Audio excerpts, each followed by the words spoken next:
break it all down for you. I ain't never giving up, I ain't never giving up. I'm taking that crown from you. I ain't worried about you, I ain't never. So let me break it all down for you. I ain't never giving up, I ain't never giving up. I'm taking that crown from you. I ain't worried about you, I ain't here to make. Hello, and welcome to this week's episode of Opinions of the Uninformed. We are again talking about The Last of Us, as is a constant returning feature for us here, and we'll be talking about more video game things later. I am, of course, Firefly Zero, otherwise known as Jay. I am joined by my same two co-hosts that I always am. We've got TJ down the bottom there. Hello, TJ. Hello, mate. And we've got Rich over here. What? How you all doing? So, as you know, guys, how's your week been? We're here another week later. So what have you both been up to? I've had a cool as hell day today. So a couple of my good friends, Matt Kelly and Samantha Salmon, they've just had a baby.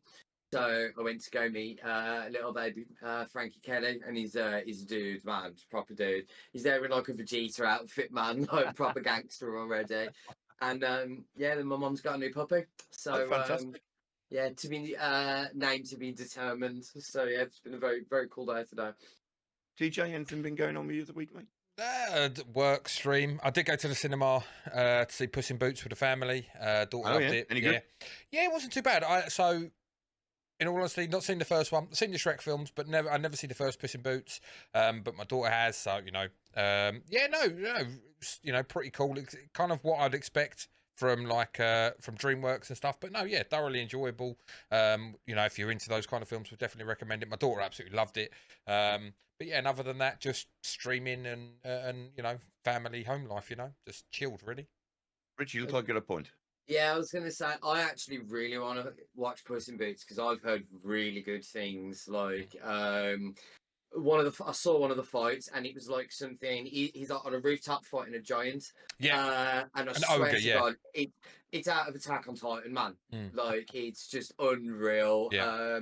And everything I've heard is like the big bad wolf in it is apparently a really good cinematic villain, man. Yeah, It's supposed to be like really, really well made. So I'm actually quite interested. I really want to see it. What I quite liked, actually, which was a little bit different, and I don't know if it was in the first one or not, was the change of animation style during like the fight scenes. Yeah. So they'd have they're walking, they're talking, they're doing the general bits and pieces, and then when they get in the fight scenes, it's very much like he's doing like a super fast dash, and the animation style of it would change into like you say it was anime or into a more kind of what I would expect, very much it's more stylized. Yes, isn't it? yeah. So if somebody's dashing, you'll have like the lines, the whoosh, and the whoosh, and then just even the way stuff. it's actually drawn look like it is different. Like Yeah, I say, it's almost like it's like, remember when games were cell shaded? Yeah. It sort of takes like a 3D CGI Yes, approach to yeah, cell yeah. shading, as opposed to the normal DreamWorks style. It Yeah. becomes more like something, say, like more leaning towards like Into the Spider-Verse. Yeah. Sort of, style. I thought that's pretty cool. That's a pretty cool like change up to do, like from say like what was in the normal Shrek films and stuff, and it just made it visually that little bit more appealing. It throwing like the mix together. It was really good. Cool. And obviously the comedy's always there with those DreamWorks films. Well, I mean, DreamWorks, they do make decent comedies with the Shrek films, and of course it is the Shrek spin-off. How's your week been then, Mush? My week has been fine. I went to some Draken Tunnel, so I went through an old World War II. In World War II, it was a place where they made engines for planes. It's under a massive hill over where we live, over this side. So we had a tour around there. It got turned into a nuclear bunker during the Cold War. So that was interesting to do. Then I went on to the Anime Con, which I'm going to go tomorrow with my co-host Rich. I got a little bit of a story from there. So I found, I don't know if any of you know Kingdom Hearts the game, but Kingdom Hearts the game, they had a Goofy in the Tron outfit. I don't know if you remember that, Rich. Yeah. Right, so I had Tron Goofy, tenner, bonus. Wasn't going to grumble at all. Win. I went to go and get some beers, and I was taking photos of people in their anime get-up. So I got 2 beers, and I put my model on the floor, took my photos, and some dude in a red wolf mask just trundled straight through the fucking toy, straight through the beers, kicked them all over the place. £6 a beer, keep in mind. Oh, £6 a beer, yeah. right? And you'd think that's That's your one bad luck thing of the day, Jay. There's no chance Yeah. to anything else. No, you'd be fucking wrong. So, what happened next was we went down to where the stage was and someone was performing. Did you go to the side of the geezer, yo? Well, shit. Yeah, what I you did, doing? but like, he's a kid, man. Yeah. Do you know what I Yeah. mean? So I'm like, yeah, don't worry, it's all fine, it's all fine. Inside, I'm steaming. Yeah, like, drop The the rage. car park, man. I'm telling you, I got no chance. Like, I felt like Vegeta after he'd just been beaten by fucking Goku, and I'm just like, what? Yeah. But so yeah, so I go down. I'm sitting down. I'm watching this geezer. I put my toy down. It's covered in beer, but you know it's in a box. Everything's Yeah. fine. No issue. I made a fatal error though. I'm in Birmingham, so I put the toy down and I moved away from my seat for all of 5 minutes. Then- Rob, yeah. Then a fire alarm goes off in the building. So they start saying everyone's got to evacuate. So I walk towards my chair. Is my toy there? Is it bollocks? No, it's Birmingham. Someone saw an opportunity, saw something set by. It's gone. Now, it's only a Right. tenner. But I was It's That not ain't the the fucking point. point, Not the man. Not the point. point. Someone took my shit. Exactly. My mate's laughing because, like, he was meant to watch it, although he didn't know he was meant to watch it. Oh, I was going to say. Not cool, man. Not Yeah, cool. so that was my that was my little anecdotal of today. I thought let's remind everyone that people in Birmingham are scum. Just remember that, kids. People in Birmingham, scum. Scum. I'm Well, a look at Brummie. what happened when Tom Cruise came out. You know what I mean? Tom Cruise came here Yeah. to film something, and all his shit just got jacked on the first night he was here. You know, like, didn't his car get robbed and everything Yeah, stolen his from car it got and robbed. everything? Because like, Brummy don't play. Yeah. You know, You left it there Birmingham just too don't long, play. mush. I don't know your face. It's being Yeah. robbed. Wow. Wow. What to say here, TJ? Is don't come to Birmingham, mate. Oh, Stay trust, here. it's trust, like- trust, Real, man. trust. When I was planning, Yeah. when I was thinking about doing the meetup, I was like, Birmingham's middle of the country. Yeah, big X through that though. We're not going Nah, anywhere near it's in there. Birmingham. Yeah. Burn that place out. Right. So there you go. That's just a little bit about what we've been up to this week. So let's get into the TV show. Right now, I don't know about you, Pear, but I really enjoyed the last. I mean, I enjoyed the entire show, but those last 15 minutes felt very true to the game. Things have changed from the game. I'm not saying it's completely thingy, but the sniper scene. Right, I will get more into it now later on when we're all touching on it. But tell me, what did you think of the show, guys? I'll move it on to TJ. Looked like he was desperate.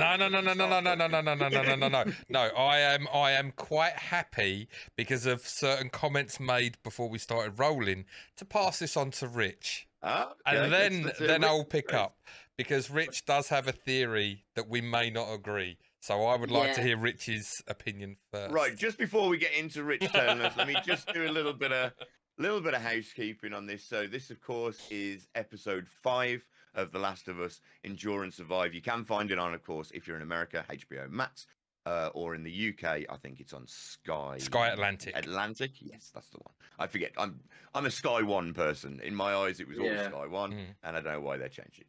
Alas. Anyway, Rich, tell me about it. Tell me about Endure and Survive. So, some of the moments in particular, like you were saying, the sniper scene, the sniper scene where we was shooting the car was horseshit, and I'll get to something that'll get to my overall points in a bit. Yeah. Sniper scene where he was covering her is one of the coolest fucking Yes, things I have ever was. seen. Such a good interpretation of the game onto a TV medium. I love the end, like the last sort of couple of minutes, because the effects of the episode had such a pivotal effect on both Joel and Ellie, and it was such a contrasting effect. So it hardened Ellie but softened Joel. You know, so they were both sort of along here on the spectrum, and they're both gradually being brought closer together, which I think is absolutely amazing. However, that being said, the majority of the episode I actually think is the one big misstep we've had in the show so far. There was a lot of it I just flat out really didn't like. I thought a lot of it was way too Hollywood cliche, like the whole shooting the car and oh my god, the same deal with the light out. The last possible shot I could get to stop the car before it kills them all. I managed to do it. Ray, amazing. The whole infected thing just felt really superfluous and just kind of sort of it felt like a get out course for them. You're sort of stuck into this you're backed into this corner and you need a way to survive. Here's a load of infected and a bloater. This I'm probably going to get a lot of flack for this.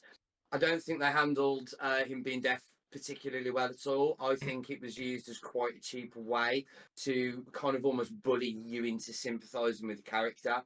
I think a much more effective way to do it is the way the game did it. So, you know, you have that point in the game where they're fleeing through the tunnels and you split, but your guardians split. So as Joel, you're looking after like Harry, and then, you know, the older brother's looking after sort of Ellie. And that's amazing because that builds such a connection and you get this really almost double fear. You're like, oh my God, I've got to protect somebody else's. And fuck me, if anything happens to Ellie, that one's dead. You know, I think that would have just been a much better way to do it. I feel like they didn't write the deaf child particularly well. He just felt like a victim throughout the entirety of the show. Right. And when he was introduced, I thought you could do something cool with this, because the idea of having that sort of issue in a sort of apocalyptic scenario, that's horrible. That's a fucking terrifying thought. It's terrifying enough as it is. With that added on top, oh my God. But I feel like, I just feel like they just played him as like a victim the entirety of the way. And I just feel it was a bit of a cheap shot in a way. Just a little bit of housekeeping on Kevin Woodard, which is the child that played Sam. He is in fact deaf, so he's a deaf actor. Yeah, like, there's not that matters. I'm just saying that like they did choose an actual deaf actor. I think we spoke about this last week about they've got to be careful with this over inclusionary. I'm not saying that deaf people shouldn't be represented before that happens. It's just that at the moment we're following an adaptation of a game. And like Rich said, I will say that A Deaf Kid in Apocalypse, it's an interesting tale. It is an interesting tale. However, I don't think it really added or subtracted anything from this episode in being deaf. As I say, I just feel it was a really cheap way for you to instantly go, oh, and sort of almost guilt you into feeling sympathy for, you know, the inevitable end sequence of it. You know, like something like A Quiet Place handled the use of sound in an apocalyptic thing really, really well and interestingly. And I feel like you could have maybe taken some ideas from that or something like that. Do you run the risk of people saying like, "Oh, you're copying last"? And I'm not saying him. I wanted him to be some sort of blind ninja like Daredevil, you know, backflipping around, fucking man's up left, right, and centre. Because I don't particularly want that either. But it genuinely felt like he was just, as I say, victim. One thing I loved though, before I let somebody else talk, because I've babbled for about 5 minutes, is I love the use of the magic pen. Like that was so fucking cool. Brilliant. For me, that was a great callback to like childhood, and I was going, "Fuck, man, you don't see those anymore." And the mixture between those sorts of things and the over Hollywood sort of thing, I was a bit like, through some of this one. Just a point in before I let TJ go. I love the smirk on his face, man. I can't wait to hear.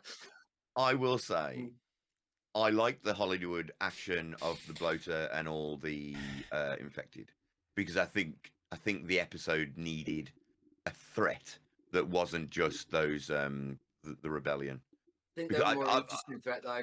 The rebellion are. I think they're far more interesting threat. I don't know, man. She came across very one-dimensional for me. She was something weird with her. She scared me, man. Like, there was she's a good actress. Yeah, she plays like batshit crazy really well. She's either the best actress ever, or like someone might need to go and like check on her and make sure she's all right. Like, you know what I mean? Check her basement. Just see where them postmen have gone. Just see where the postmen. That's all I'm saying. Just have a look. Yeah, come on, TJ. Yeah, sorry, TJ. So, carry on, mate. Just right. Okay, just before I get into that, I just wanted to go back with the on the actress that you're talking about there. Melanie Linsky. Linsky. Linsky. Yeah.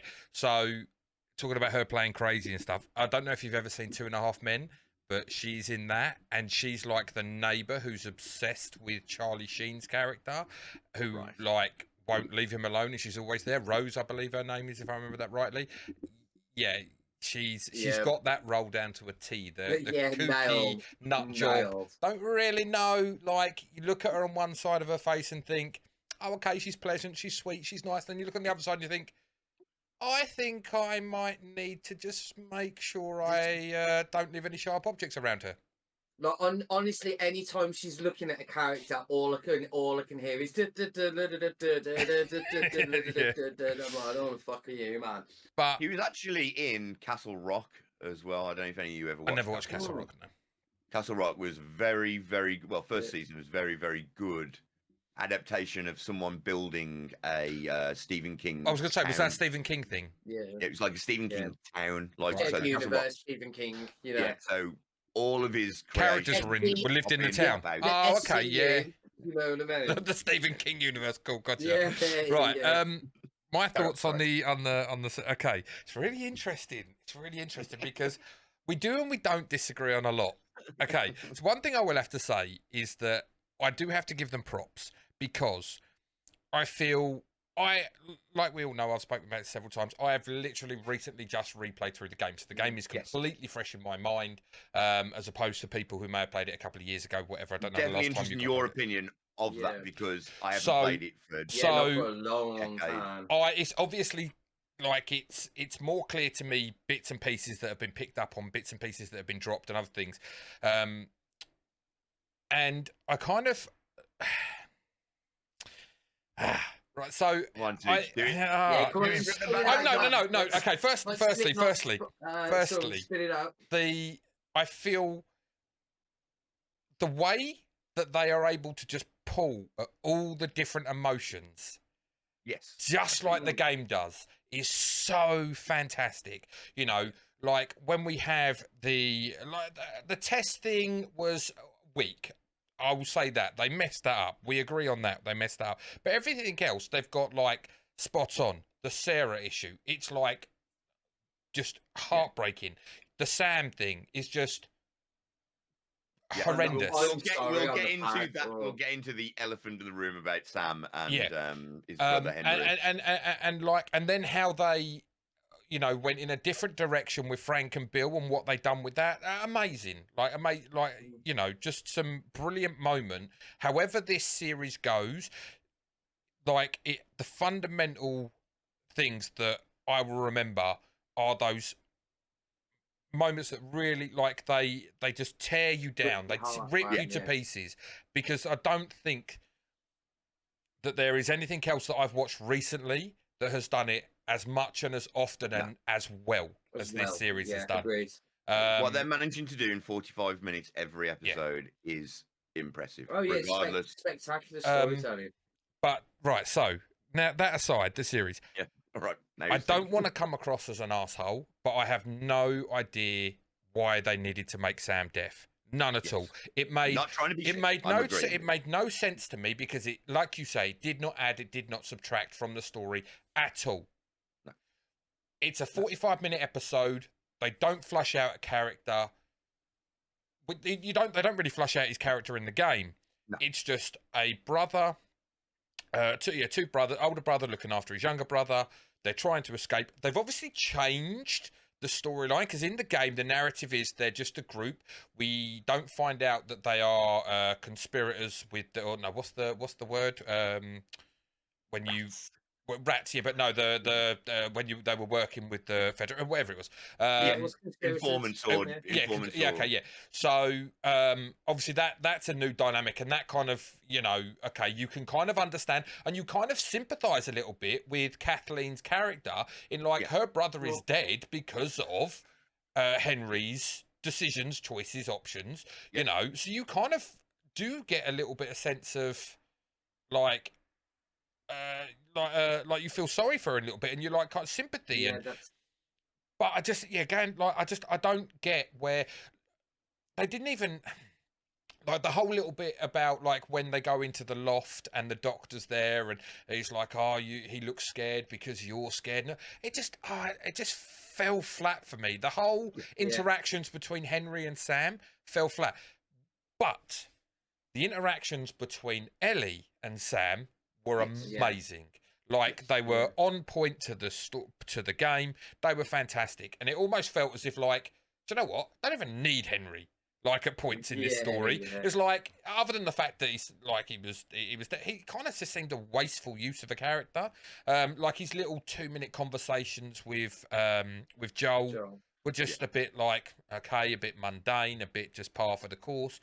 But I do agree that the scene in the tunnels, it's completely taken away from what happens in the game. Yes, they find the school, but there are hordes of the infected down there. Now, you don't have to have hordes, but a key part of that is the fact that they get split up. And you see, like Joel, and that also kind of solidifies Joel and Ellie's relationship as well, because he's lost her technically for a period of time. And when they come back, it's like, oh, she's back. I've got her. She's safe, you know. And the relief that washes over him. There, where she comes back and she's like, I killed 2 of them, and like you're really proud, but you're also devastated that she had to do that as well. And I feel they missed a trick with that. With just now, I get they've got 45 minutes. They don't have an hour and a half, so it's a lot to pack in. But that was an hour though. That was an hour. Oh, an hour. But okay, but then that also leads back to the conversation we had last week about, are they going to rush through stuff too quickly?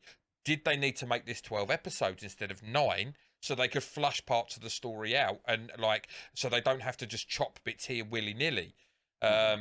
Because there's still so much. There is still so much. Well, it's been a concern for us for a number of weeks, hasn't it? I'm very concerned about that. But I did like how they did just to get into the last bit, the when they're in the next town and they've got the sniper. That sniper bit was a little bit off. And yes, you've got the Hollywood. It was, you know, like say, oh no, my gun's jammed. Oh, and you're just like, we know. I mean, let's be honest. We all know he's not going to go. Oh shit, I don't get it unjammed, and Ellie gets run over. That's not going to happen. We all know what's going to happen. It's like Michael Bay took over directing for 5 minutes. For real. Like, you know, where it drives through the car and there's the explosion. Michael Bay took time out for Transformers 76 to do like a cameo. But on a completely unrelated note, I'm only saying this because you said that the fucking new Transformers Super Bowl trailer is immense. It's so good. But it is going to be too over the top. I haven't seen the Super Bowl. I did watch the Super Bowl, but I didn't watch the trailers. But there were parts of it I loved and parts of it I felt fell flat.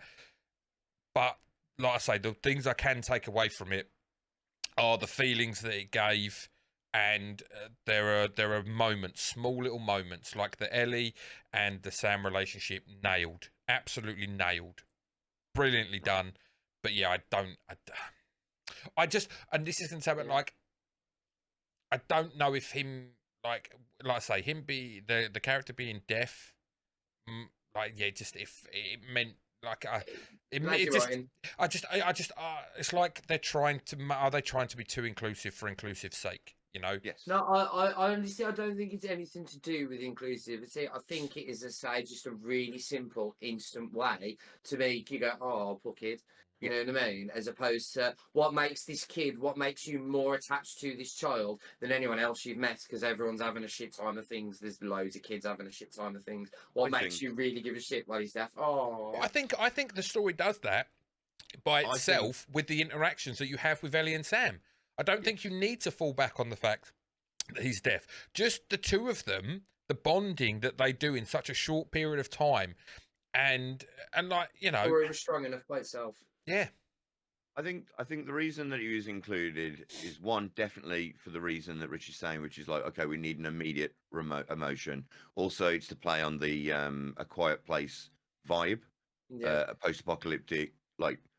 But I think mainly what it's to do is to make you understand why Henry gives this much about a shit about his brother. Yeah. How this kid is completely more helpless than another kid. And like, so I think they're trying to draw a line so that you sympathise not so much with Sam. You are going to sympathise with Sam, but you also sympathise with Henry, because Henry is the person who feels, or at least he's meant to come across as if he's carrying this weight, just like Joel is carrying his weight. It's just, I think what they wanted is, because for whatever reason they've put in this whole thing about the rebellion, opposed to doing a very good character study of watching, like we said, In the Sewers, where it's separation and you get more of a horror vibe, where they're dealing with the noises, the clicker noise, you know, a bit more. What I would have liked to have seen, if I'm going to be completely straight about it, I would have liked to see in the sewer scene where the whole 45 minutes is very much, you know, almost a two-shot of Ellie and Henry, Joel and Sam, and just having the interaction. Joel feeling more comfortable to talk to Sam about his worries about Ellie. Henry unloading a little bit on Ellie, so that I get a scene with Ellie and Joel away from each other, where instead of, because you don't get internal thoughts, do you?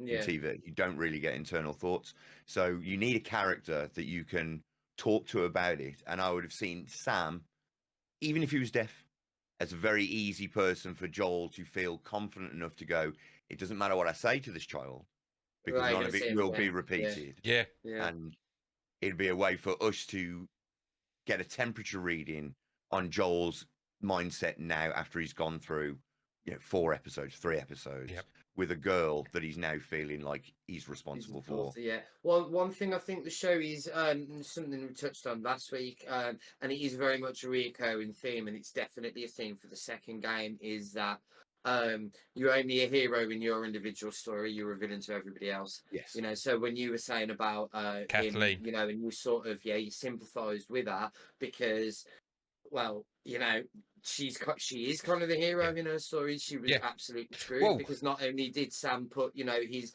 brother above her brother, but it was just like, you know, you've put a single person under an ideology that's fighting against tyranny.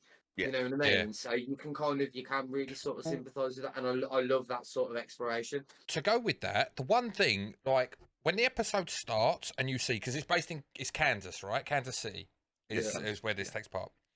When you see what's fucking going on in Kansas City, when they're maiming, murdering, dragging bodies through the streets with fucking 50 knives all sticking out of them, you're like, holy shit! Like, this is some Mad Max stuff going on.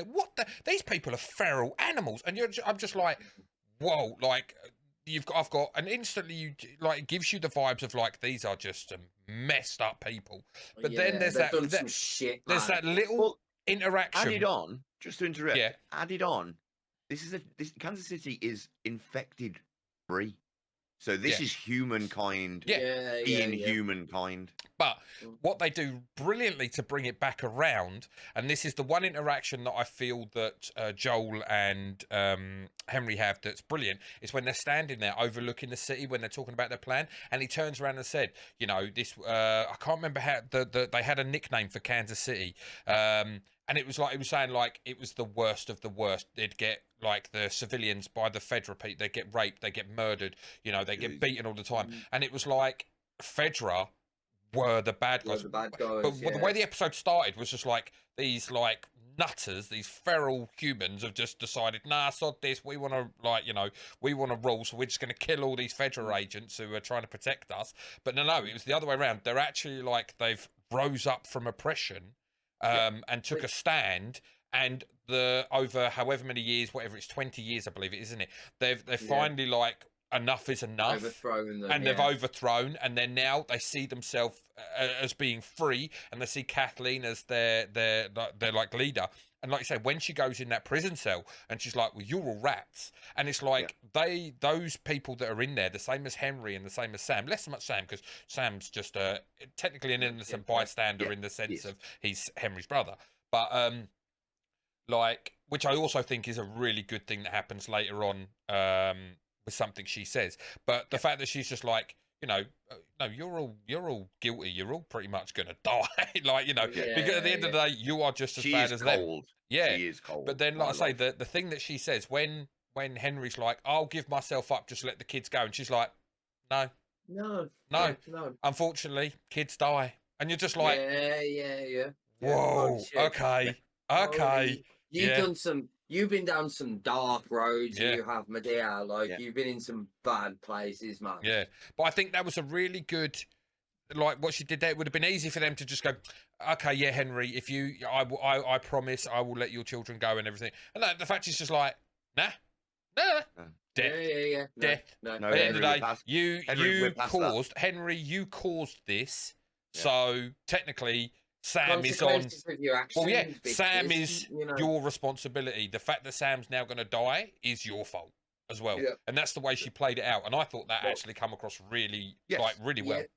Throughout the entirety of the series, good and bad is literally just a matter of perspective. Yeah. You Yes. know, which But is that's what it which was is- in Last of Us. That's what it Yeah, was in Last of Us. exactly, which is fascinating. Because for all the intents and purposes and how much everybody loves Joel, he's not a good person. No. He's a in murderer. terms Well, of- he yeah, he's done some ultimately horrible says things that, to doesn't he? people. He doesn't see himself as a good guy. Yeah. He sees himself as a nasty piece of work. And I think But that's a due to him, in the perspective we're seeing him, he is the hero. So Yeah, oh, you yeah, naturally, it's the Nathan Drake syndrome. Except like that was the thing I loved more about Joel, because like, it's easy to compare him to say Nathan Drake because they're both made by Naughty Dog, Yeah. and Nathan Drake's this charismatic, wisecracking guy who everybody loves, but like murders hundreds of people during the course of every Uncharted game, whereas like Joel hasn't got that sort of personality, so you haven't got that weird juxtaposition. He's a lot colder, so it's a lot more believable that actually he is a killer, and he has done some pretty fucking gnarly shit. He will just He's a do military whatever man. it takes to survive. He's a survivalist first and Yeah, yeah. foremost, which I Well, suppose he's- you have to be in that situation. Well, him and his brother are both military men. They're, Yeah. Like law-wise, they're both military men. So the coldness, the unequivocal in just action, is bred into them. I mean, we'll see probably more about that next week when we get into seeing his brother, which is what I imagine is going to come up next week. It's got to be. Right. Yeah. So moving on from our opinions, we do usually talk on set design and so on and so forth. Set design was amazing. Yeah. Thought the bloater suit looked fucking incredible. Yeah, it's good. I was concerned about how they were going to do the bloater in terms of in the game, the bloater like pulls pustules off himself and launches them and launches spores everywhere, and you're kind of like they can't really they have that, can't have can that ya? because they Yeah. haven't even had the spores, and No, also like so, but it's I liked it. But one thing we did say, right? Actually, I want to reverse back to last week's episode. We had this conversation about the floor, didn't they? They opened a door and the floor was moving, wasn't it? Yeah. So, and obviously, and I was like, oh, I think that's where we see the bloater scene come out. But that is kind of what happened, but not there. Not so there, that was the yeah, kind it's of not like, far away. that kind of gives you the impression that the infected are everywhere underground. Yes. Like But then everywhere. we didn't see them. We didn't see them in the Which tunnels. is just like, what the fuck? Like So the it school. seemed a misstep to not have Yeah. not just one Yeah. in the tunnel. The, that they had the to deal with. school was set wise fantastic. Wow, yeah, It's exactly. It was like item for item, perfect. And yeah, like you say, I largely and the town as well. If you've played the game, the town when they come over that ridge, they drop down and the cars are littered in the street, and they first start getting sniped on. It's like, oh yeah, it's spot on. It's Yeah, absolutely spot on. So those couple of things they pulled in there with set design, amazing, brilliant, really well in done. terms of production value, the show's off the Yeah. fucking chain. Yeah. Like, and when I say like it's a misstep, it was still Oh yeah, it's still a great episode of television. Yeah. I said last week that I thought last week's was probably the weakest so far, but I think that was purely and simply coming off the back of how strong 3 was. Yeah. But yeah, there was this one where I did have it's not so much bad, but I was like, it was the first one where at points I picked up my phone and had a check for something. You know what I mean? I Which is like- will say, I mentioned last week about like series having like peaks and troughs, and like when you have an emotional high, you kind of tend to find the next episode's kind of like a more stabilizer and not a massive amount happens, which is what happened. And this episode, it started 120 mile an hour with the mass murders going on in the streets of Kansas City and Yeah. everything, but then it kind of just smoothed itself out, but it ramped up massively at the end, which I think it needed to do. So I agree with, like, it felt a little bit Hollywood, maybe a little bit out of place, but I feel the episode also needed that to happen. That's what I was saying. Otherwise, it would have just been another episode, just like, okay, it just plodded along. I think it needed the absolute horde to come out, and also we need to be reminded just how dangerous the infected are. Yes. Because you we've can't had have too many episodes. we've without had them. 3 You've got to episodes. have Well, them. effectively, up until that point, we'd had 2 3/4 episodes with no infected. There was no real infected during the Frank and Bill episode. There's like no real major infected to speak about in the last episode that we watched. Not really. So then this episode, you're like, You got to throw the threat back. You got to go like, we need the threat back. and what way to do it? We could do the museum thing again, like, a couple of clickers, okay? Yeah. But no, fuck this shit. We're going to put 200 of them in, and like, look how they wipe out people with AK-47s and machine guns and like, assault rifles, and they just plow through them like nobody's business. And you go, okay, yeah, shit's real. Like, I will say that the bolter, the bloater has obviously become the tank. I mean, say what you want, man, about it not far in the game, but I was pretty happy when he ripped that dude's head off. I didn't. I don't think they were badly done. I was wondering how they would do it because they can't follow it exactly. I was hoping they weren't going to try and do something stupid like, he can pull bits of himself off, because it would just look ridiculous. Yes, it fits the game, but it doesn't fit the series. No, but yeah, exactly. The only thing I would say is I kind of wish they zoomed the camera in a little bit more. Yeah, I see. With the old face rip. Yeah. I would have liked a little bit. A little bit of gore would have been nice. Yeah. A little bit of gore would have been nice. But I will say that the 9-year-old contortionist fucking played Oh the my clicker. god! Wow! in the car Yeah. Wow! when it just Fuck off. flips over, it's just like Fuck off. When that entire scene was fucking terrifying. Just I fuck was off. like, is my answer. honestly, the way it came through the window, oh, I was like, that is some of the best physical acting I've ever seen. That is 9-year-old contortionist. Wait, terrifying. it climbs through the window, and then all of a sudden it's just like flips over the seats, Yeah. and you're like, oh! It's just Wow. Get out of the car, Ellie. Get out of the car, Ellie. Ellie, get out of the car. Right, move. Like, I kind of do agree with you in a way, in that I think something big needed to happen. I just don't feel that a giant Hollywood fucking shootout was it. I would have Maybe agree not. more with Jay's earlier summation. I think I'd have much rather had a 20-minute slow burn, fucking tense weave through, two pairs have been split up, like you say, you're flipping between the two of them, you're getting to see the pair of them sort of bonding, you're getting the weird terror, a double terror from both sides, because you've got both people looking after the other person's kid effectively, and then that ends in a kind of a giant chase or something like that. I just feel that would have been more effective than You can still do the sniper thing, and you can still have the car plow through. Yeah, I think you could have. I think they missed a trick with the sewer, massive trick, possibly the biggest mistake they're going to make throughout this whole series. I think is not, because like you say, I think you missed so much in terms of character development for Ellie and for Joel, because they've been together this whole time. Now let's separate them. And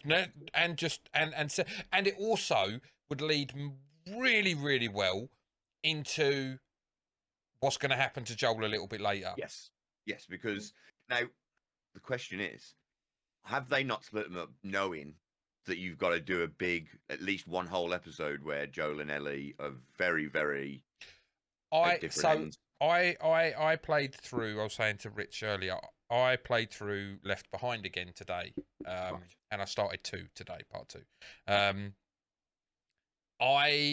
I am wondering whether or not we're going to see the whole entirety. I don't know how they're going to fit it in, but left them play out.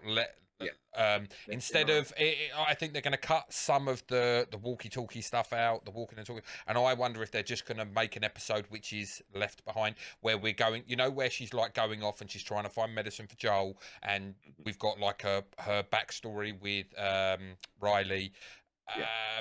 I wonder if that's actually going to be an episode now. Like before, I was like, but then playing it again and remembering how it ties in and the flashback and forth from modern dating, I wonder if they're actually going to just do that as an episode. We've only got 4 fucking I know, episodes I left know. and a lot of shit. I to get wonder. through, I wonder. so I also I'm a bit- am now thinking with that thing. I don't think we're getting the hospital. I think they're going to turn up at the hospital, and that's where the season ends. That I'm putting that out there now. I'll fucking buy it. That's how I feel they're going to end the series. I just have something niggling in my brain that we don't have long enough, because that is a huge scene. That's an episode, easily, if not like a 120 episode. You know, It has to be 120. We said this. Yeah, in one of the previous ones, it has to be 120. I just don't know. I'm putting it out there. I don't know whether you can end the series getting the hospital, knowing the million. I mean, we're in millions of people that have played the original game. You gotta have that. The emotional moment. But no. Think about it this way. It's a cliffhanger. Think about it this way. Neil Druckmann is the creative director of the game, and he's the head director or whatever on the thing. How better a way to sell more copies of the game? I know what you're saying. When the game comes out in March, literally just as this series is about to finish, than to end on that cliffhanger. So people are like, fuck, I haven't played this. Crap. Yeah. Let me rush out. Legitimately, if you do that after you have stated on multiple occasions that the series will contain the entirety of the game, I won't watch anymore. I'll be done. Like, I'll fuck yourself. Because you're flat out lying through your teeth if you do that. It's a shitty thing to do. It's a 100%. It's a shitty thing to do. But we know. But how much do they love cliffhangers and I'm just thinking about the stuff that I watch and bits and pieces. Yeah. I've just started watching the new series of Criminal Minds, and it's like as they come to those penultimate episodes, every episode's like an end, and you're like, fuck. But I don't like, and I know this is just opinion. I know it's just opinion, but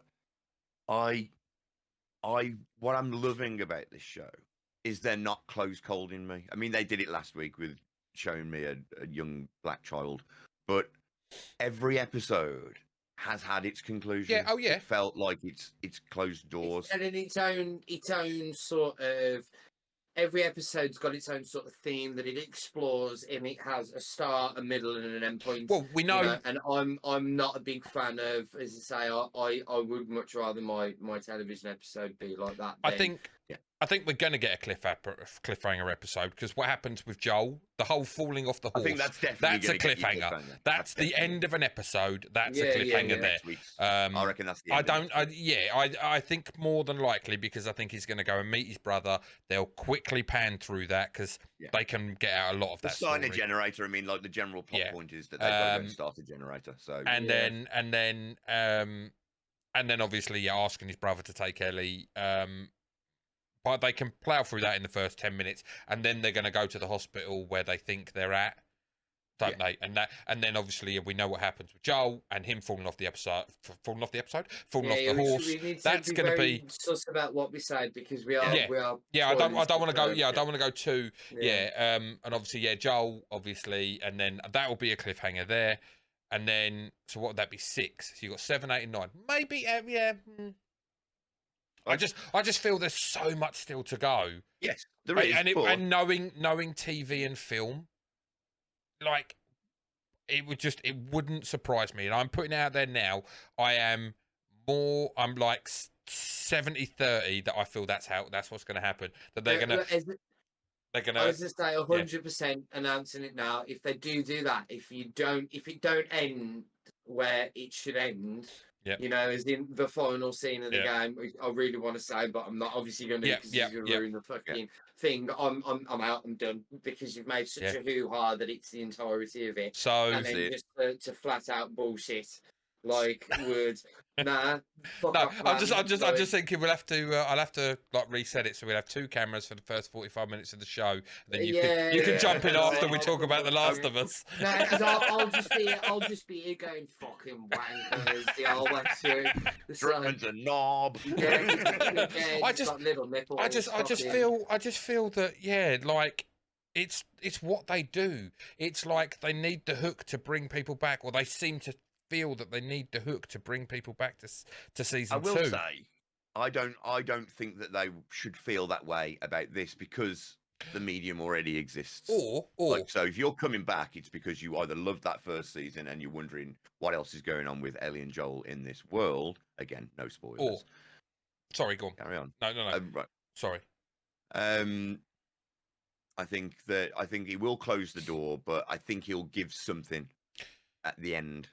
I think when what happens, I think there will be something to a certain character that they're going to allude to. Okay. How about this then? How about this? This is my second thing. Okay. His second We role, get the end. We get the end, but it ends at the elevator with Marlene. I don't know, man. That just Again, a seems... riot. Yeah, I mean, that's like well, obviously we're not giving anything away there because people are like, "What's that?" Worse.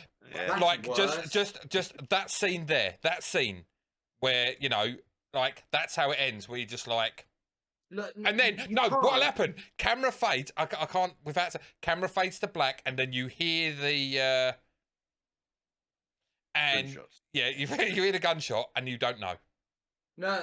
See, like, if it doesn't end with the exact final words of the game, then you've missed the point entirely of the story. Quite possible. Quite. Like, But then, I want us to talk about it, but we're gonna have to stop. Yeah. Yeah. We'll have this conversation after the pod. Right, so not to pull rank, but we've got it. That's fine. Sooner or later, we're just gonna go. I just wanted to.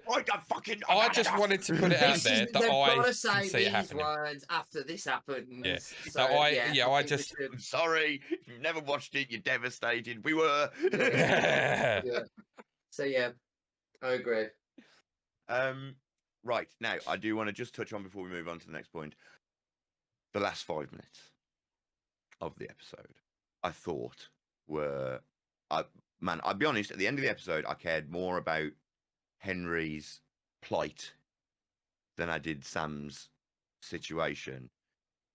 But watching a man do what he did and watch him break, I thought the actor did absolutely. Yeah, I did. Absolutely nailed it. Because, I mean, I hadn't remembered the game, and I was like, I can't remember. I know what happened. I know that Sam dies, but I'm like, I can't remember what happens to Henry. And then when it happened, I was like, oh shit, it shocked me again. Well, that's what I was saying about, like, I have literally just played the game, so I've gone through. I've seen all of this. I've just recently had all these emotions, Sarah and Sam and that, and it get me. And so I'm sitting there going, well, I know to a T what's going to happen here, and it still wrenches a hole. Like, so that's how well they've done. But one thing I will say, Henry, like, what a shot. I'm just putting it out there. What a shot. I mean, the geezer's got some sniper skills on there to just be like, oh, damn. Because how many times have we seen? It's like one shot, head, killed, while the child's wrestling with another child. Fucking, he didn't fucking jam the gun that time. No. I've never killed anyone, ladies and gentlemen of the jury. Yeah. The defense. Yeah, did you? Yeah, that was cold. That was just like, pop, you're done. Yeah, one thing I did, another thing that I think was brilliant. This isn't in the game. Okay, so in the game, we don't know that Sam's been. Like, Sam's in a room by himself. Ellie, Joel, and Henry in a room chatting. Ellie goes in to see Sam. He's very off with her. He's very cold. He's very abrupt. She then leaves the room, and then he pulls up his I can't remember if he pulls his sleeve or his trouser leg in the game. And there's a bite mark, and you're like, oh, fuck. And then in the morning, they tell Ellie to go and wake Thingy up, if I remember rightly. She goes in, and that's when he starts getting it. He comes running out, attack, blah, blah, blah, they're shooting things. I really liked the fact and the innocence in Ellie believing that her blood could potentially do something. Because we know that's doing fuck all. That's not how it works. But I truly... For a moment, I was going, they're not going to change the story here like this. No. I kind of knew. A riot. I knew. I wasn't expecting that, but I loved the innocence of, like, of her being like, oh, I've got magic blood, and like she's a 14-year-old, so I kind of feel like she's like in that kind of thing where she's like, well, maybe Yeah, this it might could actually happen. help, I and do- she wasn't just doing it to No. aid him, because she didn't have to do that, like. No. But the fact that that she cut herself open and tried to get her blood into his bloodstream, I was just like sitting there like, that's such an honest and heartwarming moment. It's a pure thing, Yeah. isn't it? It's one of those moments in the show where it reminds you she's just 14. She's a She's a kid, right? child. She's a kid, yeah. Mm. She's just 14, and he's younger, and you should About have more 10? sympathy for Is he him. about 10, I But think? you are, he's about 10. But like, my heart just went like you say with Ellie. I'm like, oh man, she'll do anything to just keep him going a bit Yeah. longer. So And you just- it legitimately say I knew it was coming, but like you said, I was just so, oh my god, you Mm. know, it was just so very wow, well done. Yeah.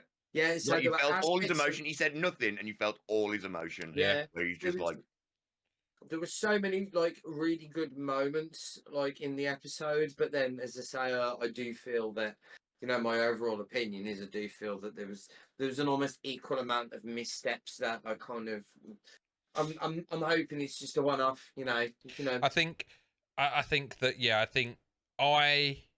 I think the biggest misstep is obviously the tunnels. I think that's and I think, like I say, I think that might potentially be the biggest misstep they make. And forgetting the ending, whatever happens with the ending, we'll talk about that later on. yeah, Just as this episode goes and where we sit currently, that's the biggest misstep for character development, for story, for a lot of things. I get Rich's point with the like, why did you go all this way with this? But I kind of, like I say, I feel it was a strategic move with them, and I honestly didn't mind it. The strategic move to let's reinstate the fact that the infected are here and they're savage and they are not to be trifled with, and they're not like just some byproduct that we don't need to worry about. They are as much of a worry as anything else. Yes. And as was shown, Hollywood, expensive explosions, all that malarkey. But I think, largely, I don't think you said on IMDb the highest rated episode yet. Yeah, 9.6. So is that far. right? Yeah. Yeah. I don't agree with that. Nonsense. No, because 3's like But- easily the highest rated but- episode. But I would say it's right up there. yeah, Like, just Right, because if I I was gonna feel there were rank it, probably 8. enough moments to pull it together, and the bits that I feel, like I say, the biggest misstep, but it wasn't. I can turn around and say, as an episode, it wasn't in there, so I'm not going to critique it because it wasn't in there. If it had been in there and they'd done it, like, what would have been worse is if it was done in 5 minutes. So at least we haven't got that. At least that's a saving grace. So they've got, they've split up. Then 2 minutes later, they're back. They've walked around the corner and they're back together Or an again. issue. You're like, that's fine. Yeah. That would have been Trouble worse. Sue has run to 1 point. So at least, like, that's a saving grace. Yes, it was missing, but Agreed, but to those sort of arguments, my point is always like being stabbed in the arm is objectively better than being stabbed in the face. But if I had an option, I'd rather not be stabbed at all. If you get what I mean. So, But unfortunately, it's been and gone now, so we can only exactly, we're always tough shit, looking at tough past shit. tense, aren't we? Because it's already been made. So, I think I can look at it in the fact that I can accept that it not being in there because at least they didn't ruin it. Yes. That's fair. But it is a misstep that it's not in there. Right, guys. So going from one misstep to dev missteps. So what I did Ooh. there? Smooth. or not, Or as not. the case may be. Or not. No, janky, faceless, missing Yes, janky, pixels. faceless. Right, so guys, just to give everyone out there in the podcasting or video world, what we're going to talk about next is game development. Now, obviously, the thing with game development is we only ever see the final product. So what we're going to talk about this week is we're going to talk about what we receive as the consumer, what we pay our 60, 70, 50, 30, 35, 20, 25, 25 money for, DLC, games. We feel, as consumers these days, we're nickeled and dimed every single step of the way. Games have gone from my era and Rich's era of paying your solid £50 and that game was the game, There was no getting around it. So things have progressed to the point where if you got a buggy game and there was a bug in the game, it's buggy forever. So they moved on to the point where you got updates. But now I feel that we're in a world, and you can talk to me both about this in a second, where devs are using updates as now a way to fix their game that is coming out broken. It's happening a lot, and let's get into it, guys. Obviously, big companies that have done this, mainly Ubisoft. Just quickly, I wanted to say one thing I'm really, really happy about just then is that you said that games from my era and Rich's era, as if like I might be some young sprite that's younger than you when I'm the same age as you. So it's not my era. But I'll take the fact that you think I look 21. It's fine. TJ was a jock all his life. Trying to play football, not playing video games. He's come into I'm going PCs. No, I'm going. You said era, as in like you know, you're old as fuck, and I'm like the young new hotness. It's fine. Yeah, well, I'll accept it, even though we're the same age. Throw you a bone every now and then. I mean, this grey isn't. I paint this in. This isn't real. I'm only 21. Yes, no, TJ would have. I don't know how much. I'll be honest, TJ. The reason. Yeah, it's not that your age that was questioning. I was like, I don't know what your history is. Very much a gamer early doors, and then took quite a spell out. So, well, the reason I mentioned Rich is I know Rich. I'm playing. So, I'm playing. Yeah. I know you are, but I'm upset now, and you've thrown me. I like to just throw the real question we're sort of asking is like, do game developers have a duty of care to the consumers with the product they're selling it? And you know, the logical question after that is, if they do, are they actually achieving it? And I don't think it's a spoiler for anyone to say that no, they haven't, and they haven't been for quite some time across a lot of the industry. Jay mentioned Ubisoft. They are a prime culprit, but they aren't by far and away the only one. I would argue that everyone has these issues. Yeah, and I would very much argue that the biggest change in the advent of, duty of care was the advent of accessible online for consoles, because that was the point where game developers have been literally since day one, since gaming went on to day one. It's what way can we monetize the fact that we can now connect our game to the internet and change and add stuff. You know, what way can we do that? And there's been many different ways of doing it, and you seem to see like trends that will build and build and build until there's a culprit that kind of breaks the barrier. So Star Wars Battlefront comes to mind. You know, Star Wars Battlefront was the be all and end all of games that were advertising. You can unlock everything in the game without spending any money, and technically you could, but you'd have to put in like 6,500 hours to be able to do it. Or, as to quote a good friend of ours, you can do it for the low price of some real money. You know, and Star Wars Battlefront sort of came out and broke the barrier, and I think that sort of aspect of the industry's got better.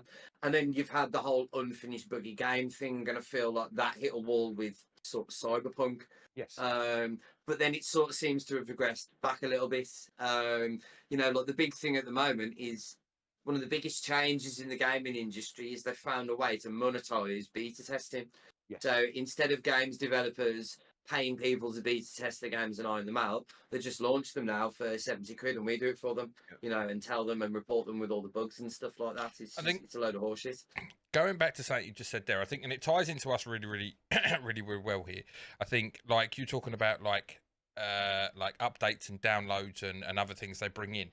And I know we were going to talk, weren't we, about, because this week has been actually quite pivotal, because you guys are known for a specific game you play, and I like on stream, and I'm known for a specific game I play. Yours is Apex, mine is Dead by Daylight.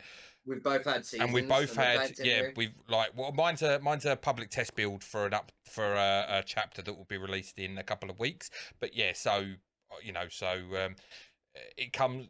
It's been an interesting week for both. So how do you want to speak first about Apex? Because obviously both of you, the Apex thing rolled out first. So do you want to speak? What do you think of the new update so far, Joe? I'm going to be honest. This update has actually been really, really beneficial. The game has been suffering long-standing issues with how its performance was, server usage, how people are match made, and I think I won't say it's perfect, but I will say that this patch has shown massive improvement in going in a right direction. They've also changed up the whole game and how you play. I'm not going to go on too much about that, because me and Rich touched on it last week in our other show. But it feels like, I mean, how long's Apex been out, Rich? Well, we're on 4 years. season 16. Yeah, this is the 4-year anniversary event. So it came So- out like February 4 years ago. You know. So you think this is a game that's been out for 4 years and it's solely funded more or less by loot boxes, and we'll get into loot boxes, Battle passes in a and bit, shit. and battle Yeah. pass.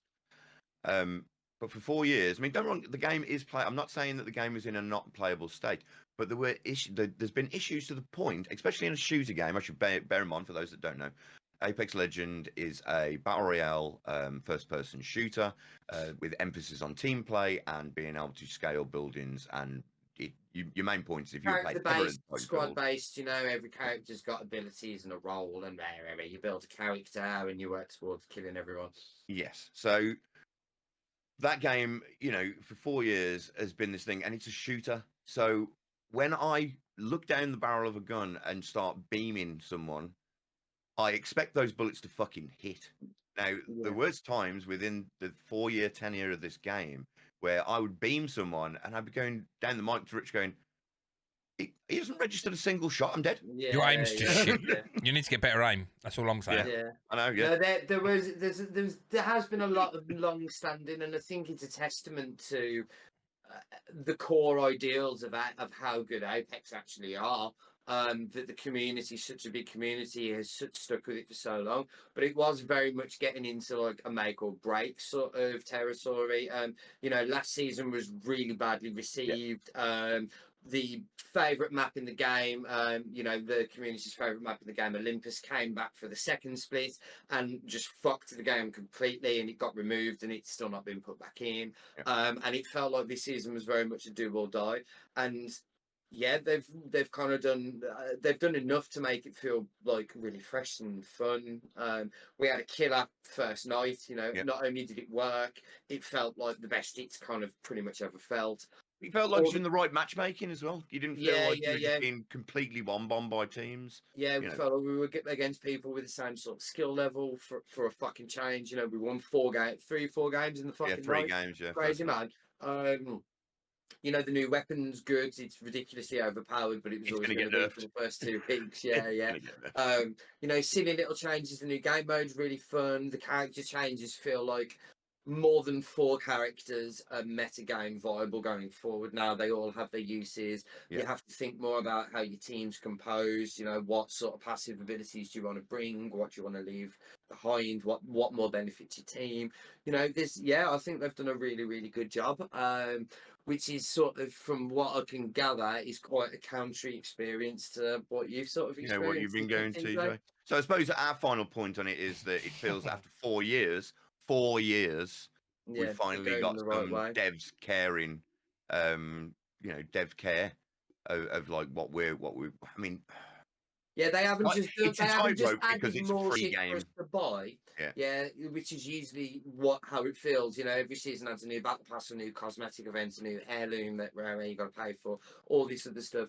This one actually feels like they've added the stuff that we've been asking for.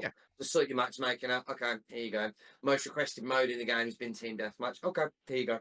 You know, and very impressively as well, team deathmatch, the community was loved the idea of it, but was very unhappy with the implementation. It was long. It was 3 rounds. They changed ages. There was no penalty for abandoning as well. So if the team was losing, they'd all just leave. You know, and they changed that instantly on community feedback, and it's like, that's cool. That's a good sign for you moving forward. So yeah, we've genuinely had quite, and we've been sweating it again this week quite a bit, haven't we? And so who is that? That's Respawn and EA. EA. Okay. And Respawn. Wow. EA listening to people. Whoa. I mean, don't forget, Respawn is made up of the old Call of Duty devs. Oh, really? Oh, okay. Okay. Basically, Infinity Ward, all mass exited Activision years ago. This was, wasn't it, Rich? Years ago, before the Xbox One was released. It was just after Modern Warfare 2. Yes. It was just after Modern Warfare 2 on like the They PS3 were always and the split though, weren't they? 360. Activision and just on that, they were always so 1 year it would be Activision, 1 year it would be Infinity Ward would be the official Well, no, because in They're all owned technically by Infinity Activision. Yeah, Ward yeah, they're are an all Activision studio. But what I mean is, so it was like it would be this was it always seemed it'd be to Infinity Ward, Ravencroft, and I think Sledgehammer are the three studios that work on Call of Duty at the moment, and it rotates between them. yeah. The Infinity Ward ones, you know, it's still Infinity Ward in name, but all the talent fucked off, made Respawn and made Titanfall. Right, okay. And obviously, Criminally underrated game as well. Apex is built basically on the edging of Titanfall. It's set in Titanfall's universe. Yeah. It is set like 100 Remember you telling me that after the before. events. So, right. So, moving on from what sounds like good care, finally. Yeah. It's subjective because one, it's a free game, so I haven't paid for it. Two, 4 years is a long time for me to get a game in a good working position. But talking about one person in 4 years, I'm about to shit all over your 4 years, mate. TJ is going to devastate. Now, I've got some knowledge of DBD, which is what TJ is going to just dive into in a minute, because I have played it. One of our friends, one of Rich's mates, plays it all the time. So I have heard infinite amount of issues with behavior. Anyway, I'm going to pass you over to TJ. TJ, tell me. I'll take your 4 years, and I'll see that DBD is coming up for this summer. Its 7-year anniversary. So, obviously, Dead by Daylight, for those who don't know, it's a 4v1 asymmetrical horror game. You either play as the killer hunting down 4 survivors, or you play as one of the 4 survivors. The idea to fix generators to power an exit gate to get out before the killer can kill you.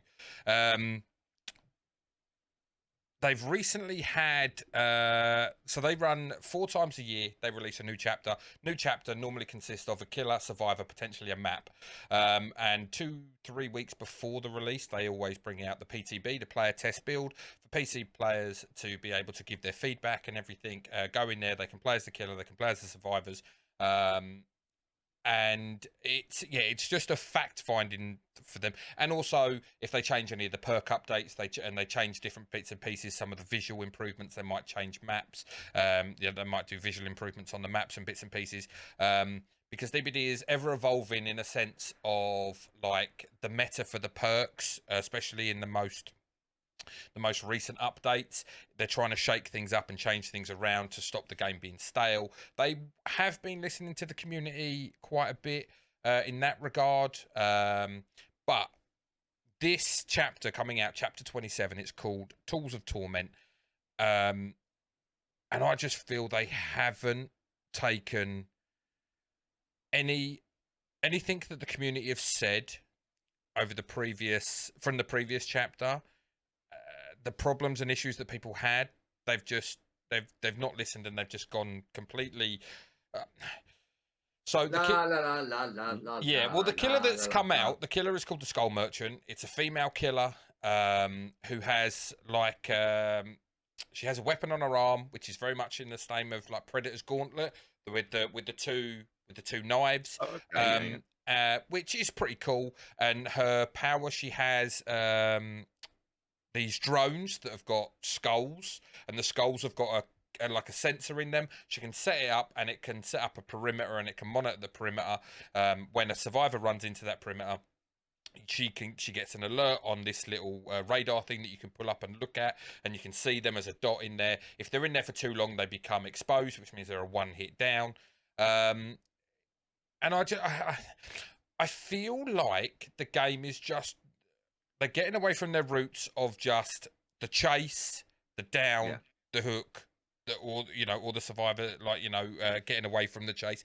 And they're just trying to implement too much. They're trying to make it. They're going away from it being a horror game to it more being like an action game with like all these different hurdles that you've got to potentially get past or get through, and I don't know. They're taking the fundamentally fun thing about the game is the chase. Yes. As the killer chasing someone down, or as the survivor trying to escape. Fundamentally, like the rest of the stuff you do as a survivor, it's actually quite boring. You just sit on a generator. You've got to hit skill checks. You sit on the gate. As the killer, it is all about the chase. But putting in, I get they're trying to move the game forward in one sense, with like putting in potential different play styles, but I just feel it's the last. The community is so hung up recently, and it's gotten so toxic over these two words, camping and tunneling, which essentially, if you put someone on the hook and you don't leave the hook as a killer, you just stand there, making it not impossible, but very difficult for the team to come in and rescue that person off of the hook. Or if once and that's camping.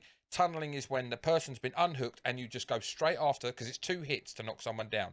So once someone's been taken off the hook, you chase that person back down straight away and hit them again, because they're 1 hit, they're an easier down to get them back on hook. You could be hooked 3 times and then you're done. And that's a massive thing. And I just... Why wouldn't you do that? Why wouldn't you do that? Okay, so as a killer... It's a game mechanic. It's a legitimate strategy. Yeah, it's a legitimate strategy, but from a survivor point of view, it's annoying. And I understand it. I am not adverse to using that strategy. I use that strategy. You know, I want to kill people. You know, I don't really care if I don't get any kills, or you know, I don't really care. I play the game for a laugh. I don't take the game too seriously, but a lot of the community do. Just to pop in. Now, what I totally understand what you're saying, but what I think you failed to mention is how toxic that the survivors database has, the player base has become, like to the point where people camp and tunnel because of how toxic the survivors react. I think there are, I think I'll be completely honest. I think there are equal. No, there's not equal. There is a large proportion of a toxic community on the killer side as well. I don't think that can be ignored. But yeah, the most common thing that you will get is like Survivor rulebook is a statement that you'll hear quite a lot in the community, and bits and pieces, and the game Survivor sided, whether it is or it isn't, you know, and other bits and pieces, but. Not wanting to detract too much into just the overall thing of the game, getting back onto the devs. I feel that like they've at times they were very good at listening, moving things on, changing the meta, changing the perks. But now I just feel like with the last couple of killers, which have been the Knight and now this Skull Merchant, I don't know, they're bringing in play styles which promote the things that the player base don't like. Right. And it's just making for unfun games on both sides. Like, and I don't feel they understand that. Now, there is a tinfoil hat conspiracy going out there that they believe, which I don't believe. They believe this was supposed to be a Predator chapter and they lost the license before release, so they had to quickly change it up. Anyone who knows anything about licenses, I think that's complete tosh, because they would have had that sewn up. They've already said it takes 9 months to build a chapter from start to finish, which includes all the licensing agreements. They ain't going to spend that time to then have the rug pulled from them at the last minute to release this chapter. But so, you know, whatever people want to think about that. But I do feel that, like I say, they failed to comprehend what the community as a whole want. Yeah. Now there are people out there that love this killer. But just in general, going by the play style that is needed with this killer, where this killer is going to be strong, if you actually want to succeed at a high level with this killer, it's going to promote what's known in the game as pushing for a 3-gen, which is where on a map there is 7 gens. You've got to power 5 of them. There are normally 3 that are located in a very close proximity to each other. Well, if you lock down those 3 gens, they can't. It's very, very difficult for the survivors to do anything. And it becomes very much a cat and mouse game with like chasing people off of gens. And then, you know, you'll go to that gen to chase them off. That'll come into them. So you'll go. And it elongates games massively. And it just makes games boring. And like I say, with the last killer as well was the Knight, where you could put up sentry guards. And you could do that by a hook. So you could essentially camp a hook while not even being there. Which once again, it's kind of like when you've got this massive voice from such a big group in the fan base of killers and survivors. We don't want this. We don't like this. We would prefer it to go different. And then you just go loud and clear, rinse and repeat. Yeah. And that's just how it feels to me. Now, I will admit, I am not a 7-day-a-week Dead by Daylight player. It's the main game I play. I play it on all of my streams 3 times a week. I play both sides. And yeah, I just feel that there is it's become less of a care for them about, like, with these chapters. I feel they're putting all their effort and energy into the bigger chapters, and these other smaller chapters, which should take as much precedent because there is only 4 a year. It's like, oh, we'll just quickly rush this out and we'll just carbon copy what we've done in the past. We're like, with a few new bells and whistles. But when people have complained about those things that have happened in the past, like, take note, listen, and do better. You know? I mean, I think just coming back to our care of practice, which is what our general discussion is, I think that it goes to the point where we're now in a position where everyone's got a voice. And I'm not saying you have to listen to every single voice, but if 95 people are screaming one thing, then as a dev, whether you do it is your choice as a dev. I'm not saying that you have to listen to everybody, because that's also madness. You can't listen to everybody. You can't implement absolutely everything into every game that everybody's screaming for. I don't understand in some games which seem obvious, such as, I don't know, like Cyberpunk, how you can be so rough compared to GTA 5, which is 13 years old at this point, or even longer. How some of the fundamentals when that game come out, you know, like water having just no density, like, it seems like such a fucking misstep. So you understand that you got to listen to the community when they're giving you pointers on, like, look, this is just bad. But I don't understand how a game that's built on its community. Sorry, Rich, what's up? No, I was just going to say, I think there's very distinct duties of care. So I think balancing an online game is a very distinct and different set of community, like, duty of care to releasing a fucking product that works. Because I think, unfortunately, and something I was going to say in terms of the DVD community, unfortunately, the loudest voices are always usually the minority and the biggest fucking whiners. So I find, yeah, you do have to listen to your community. But then I also think if your community is also talking, the loudest voices in your community are actually talking a load of shit and want the game to actually being more one-sided, then I kind of don't think you should listen to. I don't. Yeah. See, you know, I'm not like. I'm not 100%. Just before you Yeah, get into it, go on, I'm not. yeah. I don't know 100% in terms of Dead by Daylight, because, like, you know, all joking aside, I'm not a fan of the game. Like, I don't that's get fine. on with it. You know, more power to people that play it. It's just it doesn't do anything for me. So I don't know if the game is, like, one-sided centric or another. I hear from some people it is. I hear from other people that it's not. I don't know. I've got no personal sort of experience. We have got a but very biased friend, though. yeah, exactly. That's my. What side my does thing. what side does he fall on? Right, so Survivor, man, our yeah. friend, Survivor, okay. our friend, he plays killer. He likes to play killer. Like yourself, he likes to chase. He likes to jump scare people. It's what he plays the game for. It's what probably drew you to the game and drew the massive community of people to the game that there is. However, what he finds is exactly what I said to you about. He finds that the Survivor thing, and I sort of agree with him, because in an asymmetric game, I think the fewer should be given the higher benefit. Right, if you've got 4 versus 1, I want that 1 to be so fucking terrifying that even with 4 people, I'm still scared to go near it. Yeah, agreed. DBD. I understand that. DBD. But also, I can understand from a player base that it's 4v1, so you need the 4. If you make it unbearable for the 4, you don't have a game.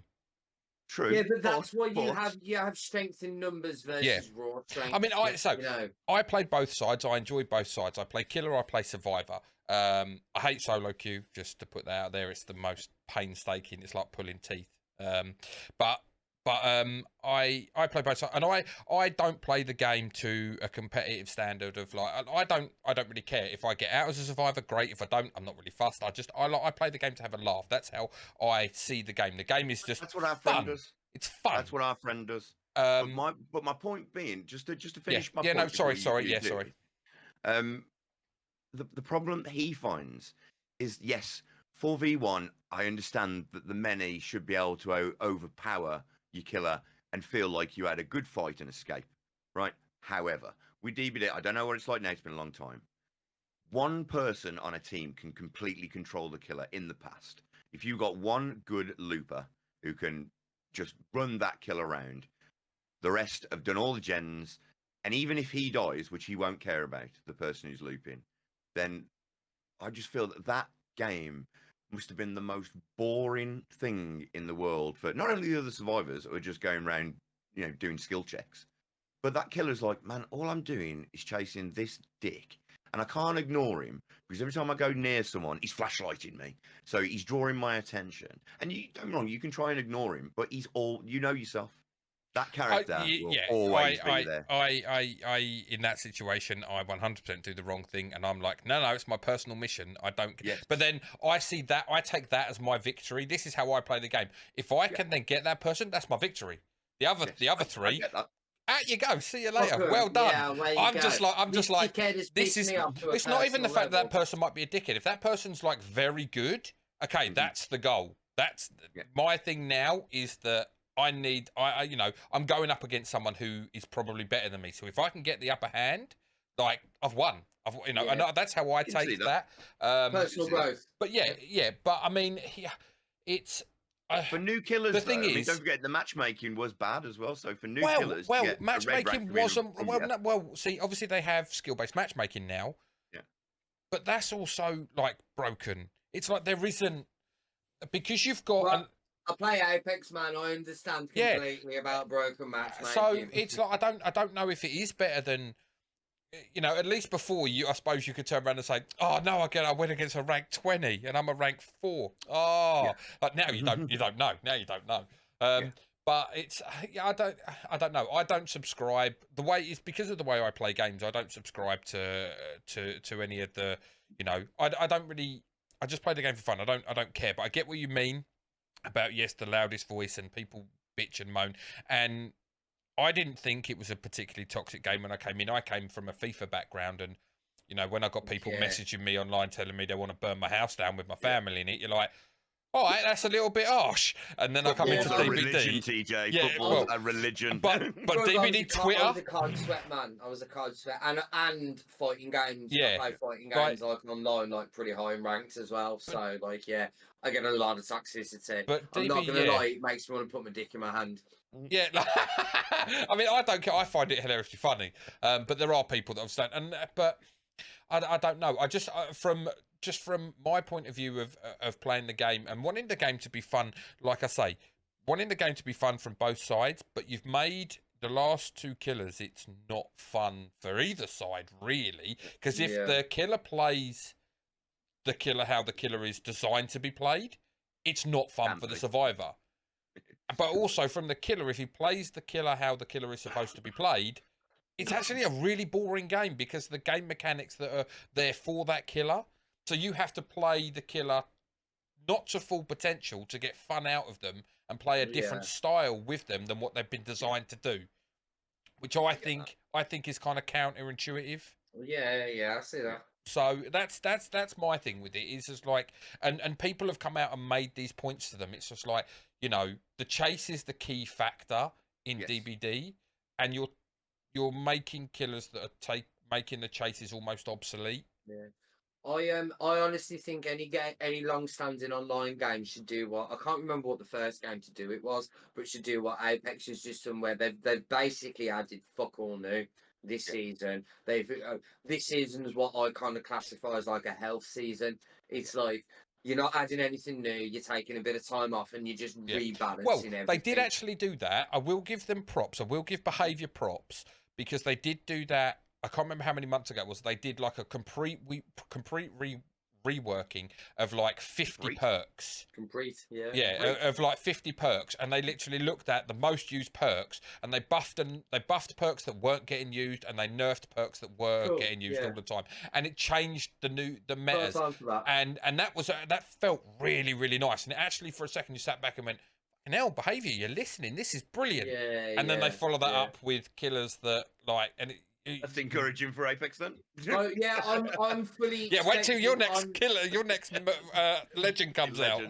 Man, if it's Blisk, which is the rumoured one, then it's going to break the game in two for the first 2 weeks. Man, it's going to be horrendous. Is that the one with the auto pistol? Yeah, yeah, and the wall running as a Yeah, passive. Fuck off, man. That's not going to be a Like, good couple of. That's not going to be a good season. yeah, that's gonna be like that's gonna make because like some of the Apex stuff seasons have been legitimately awful. So the first 2 weeks of Jay wasn't actually playing it when this happened. The first 2 weeks of Sia when Sia came out, like Sia has just been nerfed to the ground, but for the last like Tell them what several Seer is. seasons. Tell them what Seer does.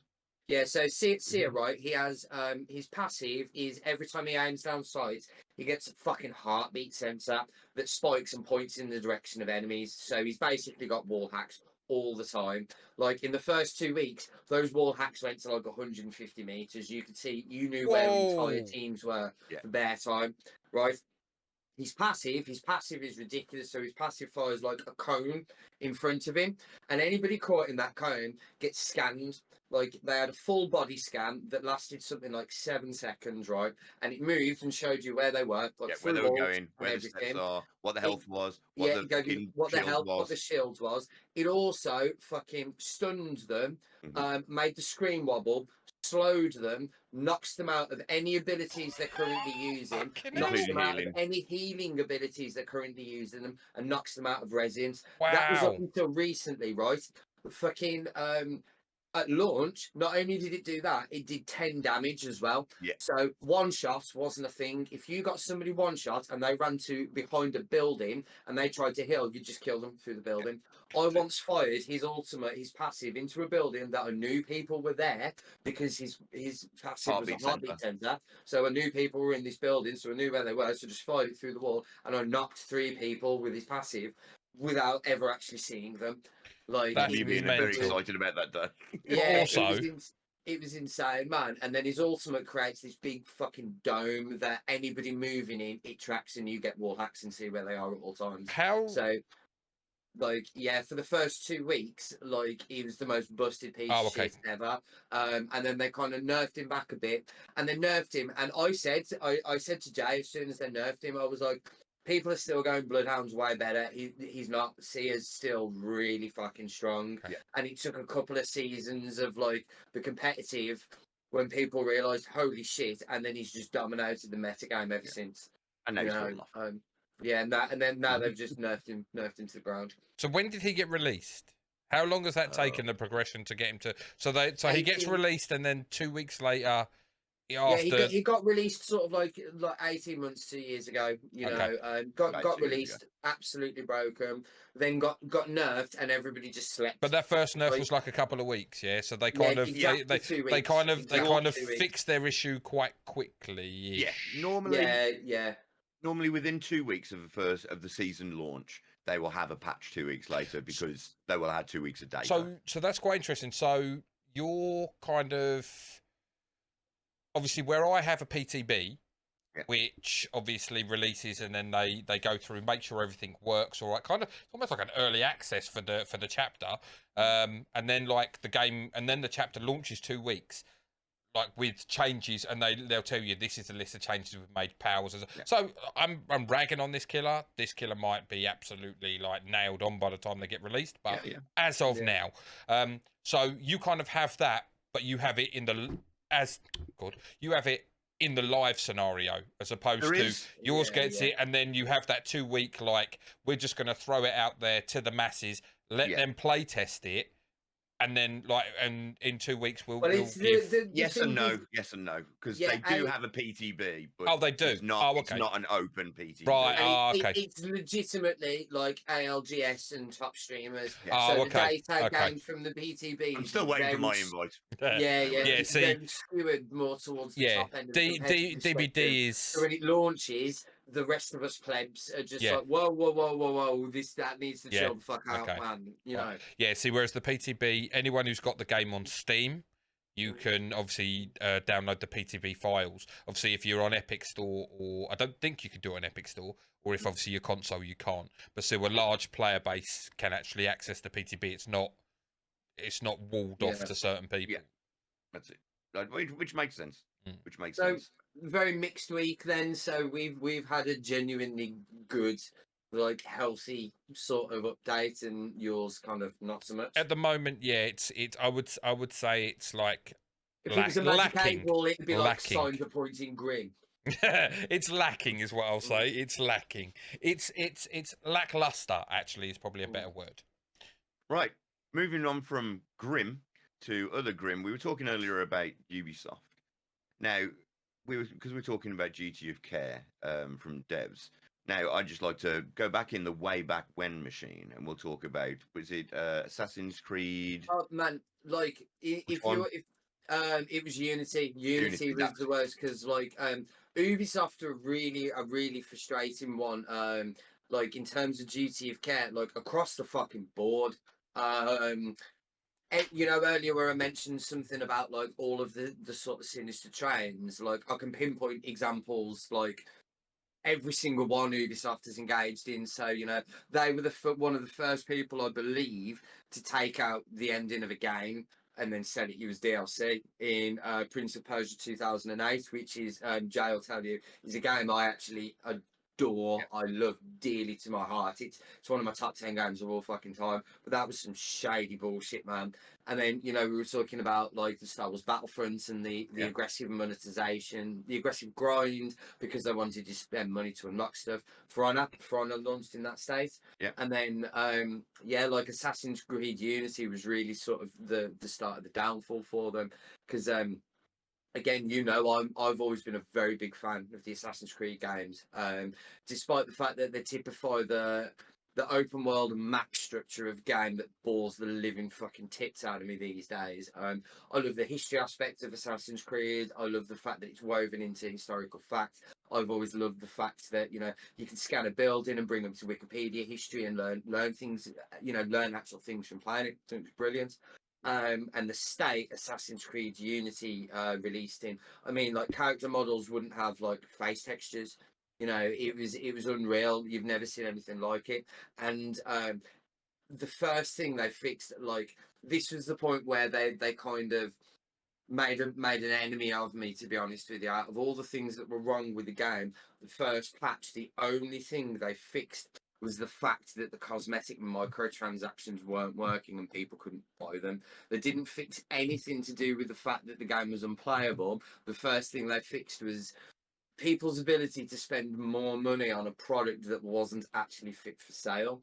You know, and then Assassin's Creed has got kind of like it's never released in that sort of state since, but it's kind of got more egregious as the series has gone on because now it basically locks half the game behind an aggressive sort of grind where you play through the story, you basically play through half of it, you get to like level 30, and then you got to get to like level like 60 to unlock the next lot of story missions, and you've just got to do the same quest 8 million times or pay like you know, a couple of extra quid for some levels, or pay like 15 quid for a double experience booster thing. Do you know what I mean? It's just like, as a company, they just seem to want to. There's no joy in the game development anymore. It's purely a monetization aspect thing, and it's just they've had a lot of backlash because you don't really hear a great deal of fuss about the games anymore.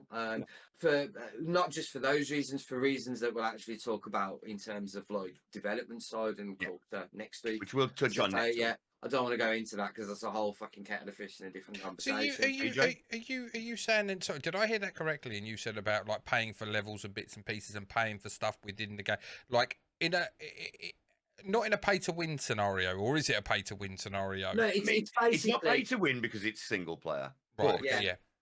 But it is pay to progress. Pay to progress.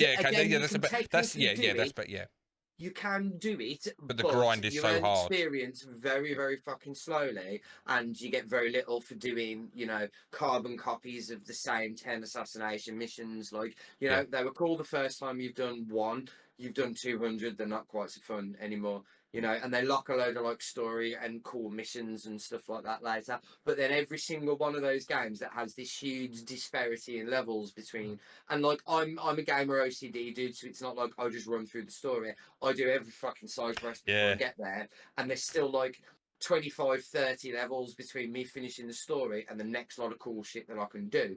And every single one of those games has a double XP thing you can buy in the store for something like 5 to 10 quid. Right. You know, it's just a really sinister. It's it's sort of to encourage you to spend the money. And the thing is, as well, once the door's been opened, you know, once you've spent, well, I've spent a fucking $5. It's Pandora's box. Another tenner, you know, another fiver to make it a tenner. Well, then if I spend another tenner, well, I'm all the way there then, and I actually get it. You know, it's a very sinister way of game design, and I think it's a way of, as I said earlier, you're treating your consumers as like cash points as opposed to like, you know, valued. You know, you're not building a community, are you? You're just like money. Like the fact that they fixed the non-working microtransactions before the non-loading in facial textures of character models. That's just... But that's an upper management decision, which we'll talk about more next. Yeah. So I will say, carry on. No, go on. I'll let you go first. I'm just going to make just a couple of points. So one, just to give Ubisoft a little bit of credit. Due to the fire of Notre Dame, they did actually use the designs that they had in Assassin's Creed Unity to rebuild Notre Dame, which I think is a credit to their game design. Yeah. That's like how I they say, rebuilt. you know, when I said I like it because of the history, because like the buildings and the layouts of the cities are spot perfect. on. Yeah, you know, they are amazing. Like, and that's the thing again I've always really liked about the series is you've got all this amazing, completely accurate sort of historical data with a sci-fi fucking story woven in. Because despite the fact that it's occurring in history, Assassin's Creed is a sci-fi story. It's in the future, you know. So right. So the other thing, sorry, I've lost my thread now. Right. So so they help rebuild Notre Dame. Obviously, this isn't just going to be us talking about Assassin's Creed. Obviously, there are other games that I want to talk to. Mainly, one person I do want to talk about, which I'll get into in a minute, is Todd Howard. man. So, TJ, what was you going to say? Sorry. Yeah, TJ. You can move past my point. You can move past my because I've gone. Yeah. So just going on to, because as we were talking about duty of care. Now, I remember. I'm sure Rich remembers when they announced. I think it was Fallout 76. 76, yeah. Todd Howard stood on a stage and must have been 25 promises that when that game released, right, it was in a horrible state. So, talking about care of practice. Now, don't be wrong. I know that before anyone jumps on my arse about the fact that, oh, it's an old engine and blah, blah, blah, that ain't my problem. Yeah.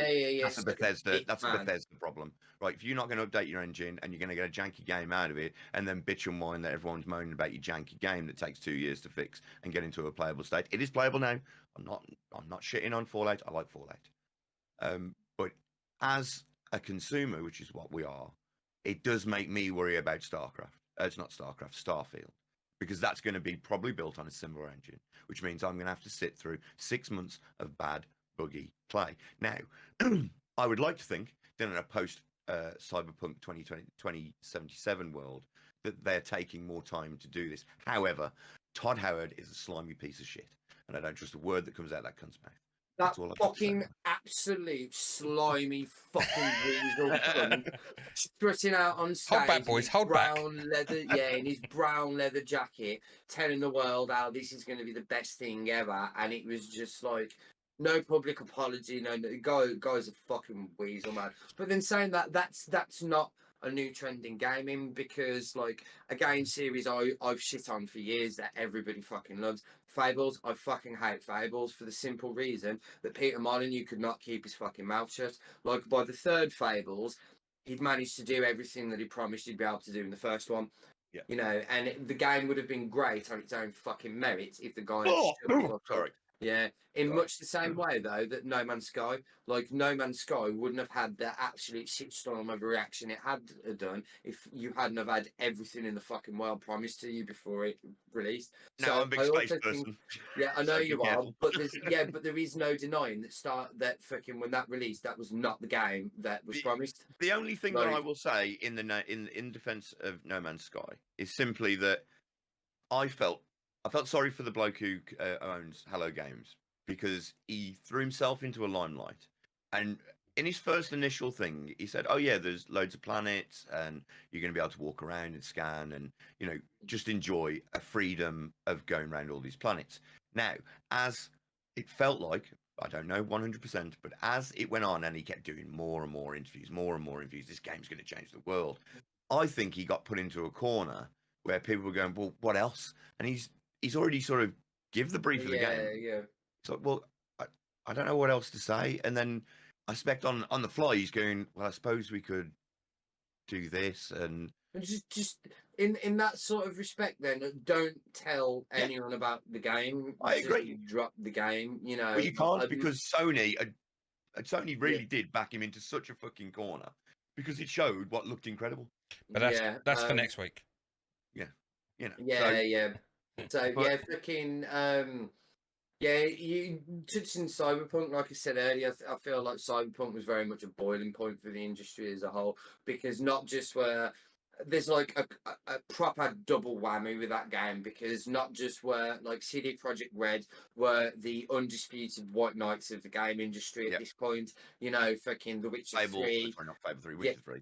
Yeah, The Witcher 3 came out, was this huge open world game. And yeah, okay, it had issues and stuff, but it was remarkably fucking stable for a game of that fucking size. It had its side quests were better written than most games' main quests. You know, it was true. It had an amazing card game, Gwent. It was just the full package. It was amazing. It was up until sort of Breath of the Wild, I'd argue. It was probably the pinnacle of open world gaming. And then their duty of care afterwards was extraordinary, because everyone that bought the game then got 13 pieces of free DLC that dropped after the game, which added anything from cosmetics to new quests and new cards and a new faction in Gwent and all this other stuff. And then a bit later on, they released 2 pieces of DLC, one of which was okay, was all right. The second of which is absolutely fucking phenomenal, and I'd argue the main game. I would argue is one of the 2 single greatest pieces of DLC ever fucking released. 3 if you include Iceborne. The other one being Bloodborne: The Old Hunters, because that was mwah in terms of fucking DLC. So, you know, CD Projekt Red could do no fucking wrong. And then Cyberpunk came out. And not only did Cyberpunk came out as, you know, a fucking shit show for the vast majority of people, it came out at a time when the vast majority of people were spending more fucking time at home than they've ever spent in their lives, because it was 2020, it was the pandemic. And for a lot of people, you know, a lot of their entertainment has been cancelled left, fucking, right and centre. People's holidays, people's lives have been cancelled. So, like, as stupid as this sounds, Cyberpunk was something I was legitimately, it was going to save the year, if you fucking will, you know, and maybe that's too big of an expectation put onto something, but I don't think that's an unrealistic expectation. I don't think it was, because like, when you think about as well the money that they spent on the marketing for Cyberpunk was massive. Like, people who weren't even in the gaming industry, who like played games and stuff, knew what Cyberpunk was, because you had like Keanu Reeves doing adverts on telly for it and stuff, and you know, and like he's in the game. A dirty synthwave soundtrack. Yeah, and like you just like the everything about it, the look, the feel, like everything. It was like, and the trailers that you saw of it, the gameplay that you saw of it, it was just like polarizing to the point. It was like, wow, this is like epic. It's going to be the game. Yeah, like that's. And they sold it as that. Going to be to then release it in probably in recent memory for me, the worst state ever. Like, when you've got people complaining that the game runs at 10 frames per second for the whole game. Like, people don't have faces. Like, when they did side-by-side comparison, I understand, obviously, you're rolling these things out on PC, on PlayStation, on Xbox, on multiple different things, and especially on PC, everyone's consoles are different specs. They're running different CPUs, different GPUs, all different. So you're catering for a massive margin. But to see, like, side by side, 4 different like pictures from 4 different like people's PCs of the exact same still, and it's just the color spectrum of everything is so far off. Like, and it's like, well, these people ain't going in there and editing like these are like well off, and you've got this person's got like one eyeball, this person's like missing an arm, and this person doesn't even have a face, and it's like, what? How? Like, this just it was just unbelievably bad. Cyberpunk, honestly, I've said this to Jay, like kind of half joking, half seriousness. Cyberpunk was the thing. Like I've always identified myself as a gamer, as I said earlier. It's always been one of my core defining traits. I don't anymore, and I attribute a lot of that to Cyberpunk. Absolutely, there's been so much stuff that I've really looked forward to that's genuinely bitterly disappointed me, and Cyberpunk was the one sort of saving grace in my, because I worked in retail all the way through the pandemic, and like unless you worked in the sort of medical industry, like you don't have a worse time than I did. You know, it was horrible, it was awful, and fucking, as I say, this was the one thing that it came out, and I was playing it on a PS5, so yeah, I didn't have quite as many issues as everybody else did, but despite the fact that the game was playable, it wasn't worth playing, if you get what I mean. And it's like I was acutely aware that I'm playing like just a working version of a PS4 game. I'm playing it on a PS5. When's the PS5 version coming? Who knows? Oh, okay, cool. You know what I mean? It's just, it was just everything about it was just absolute. And I just like CD Projekt Red again, like just company just fell to pieces, didn't it? Because then it had a huge fucking. Well, like you say, which is something we'll go into next week. You say about like duty of care and everything. You kind of feel like you can trust these developers because like CD Projekt Red of like you said, The Witcher 3, it was like astounding. It was like, wow, this is amazing. And then single-handedly, you can go from being the masters of an industry, in a sense, let's say, because The Witcher was, like you said, absolutely phenomenal, to then just being obsolete because you don't take. Now, obviously, we will discuss, like you said, next week, pressures from above and like where that comes into play. But still, you know when you're pressing that button to launch. Yeah, this is fucked. This is this doesn't work. Well, this comes to our point about the duty of care and how as consumers ourselves, when you shell over your 70, your 60, your 50, even your 5 and your 10, you expect a working game. Now, it's only within, I would say, in the last 20 years that you see more and more of this broken game, and some of them, I think we were discussing earlier, some of them don't even get fixed. And on this, let's start talking about a game that's yet to come out that is under massive amount of scrutiny because it's been promised and promised. It's shown, just to tie it into what we talk about, it's shown to look a lot like The Last of Us. It's set in a post-apocalyptic world. It looks a lot like The Division 2. But from what I hear, and this is a little bit devy, like they've got no care of practice, even though it's one of the most rated, most wanted games on Steam at the moment. Or is it the day before, the last day? It's called The Day Before, yeah. The day before. It's go on. So TJ knows more about this than me. I'm just going to end my point before we let TJ go on. This is really interesting, because this is the game that, like, I brought this to Jay and said this would be a really interesting topic to look at, and it was solely around this game because I had this game wish listed on Steam. You can't do that now; it's no longer on Steam. It's no longer it's disappeared. But yeah, the developers are fantastic, and that's the name of them, not my feelings towards them. Okay, I'm going to say that is not my feelings towards them at all. But yeah, it's going to be called The Last of Fantastic. They're a very small dev company, but they've got like this ideas of grandeur, trying to release this DayZ, Last of Us, open world survival game. And it just seems that every step of the way, there's even people questioning now whether it's actually a legit game or this is just a scam. Like to try to try and push other content, because they have released Prop Night, and there was also, so I watched a documentary about it actually, and from inception of launch, at every aspect for this game, they have failed to deliver. Whether it be they were supposed to have a gameplay trailer being released on IGN through IGN's YouTube channel. Literally, we all know how do you play a trailer? You open media player and press play, right? Yeah. Pretty simple, right? They failed to do that. So the IGN webpage showed up. Here we go. Here's the title screen the day before. Countdown. Went past the countdown, started counting up. Got to 9 hours. Still hadn't played. It's No like, and then they were like, way. yeah, we've had to delay it for a few weeks. Then nothing, silence. And it just seems like it. Like I say, at every stage they were like, they've had soft release dates that they're putting. This is what's going to be, and then they're like, oh no, we're pushing it back, pushing it back. Then they get a like, right, okay, this is, bam, this is our release date. Listen to how stupid this sounds as a dev team. The game was supposed to be released 1st of March this year, Yes. after multiple delays and everything, and everyone's like, it's finally happening. It's finally happening. Then all Everybody of a sudden, calm down.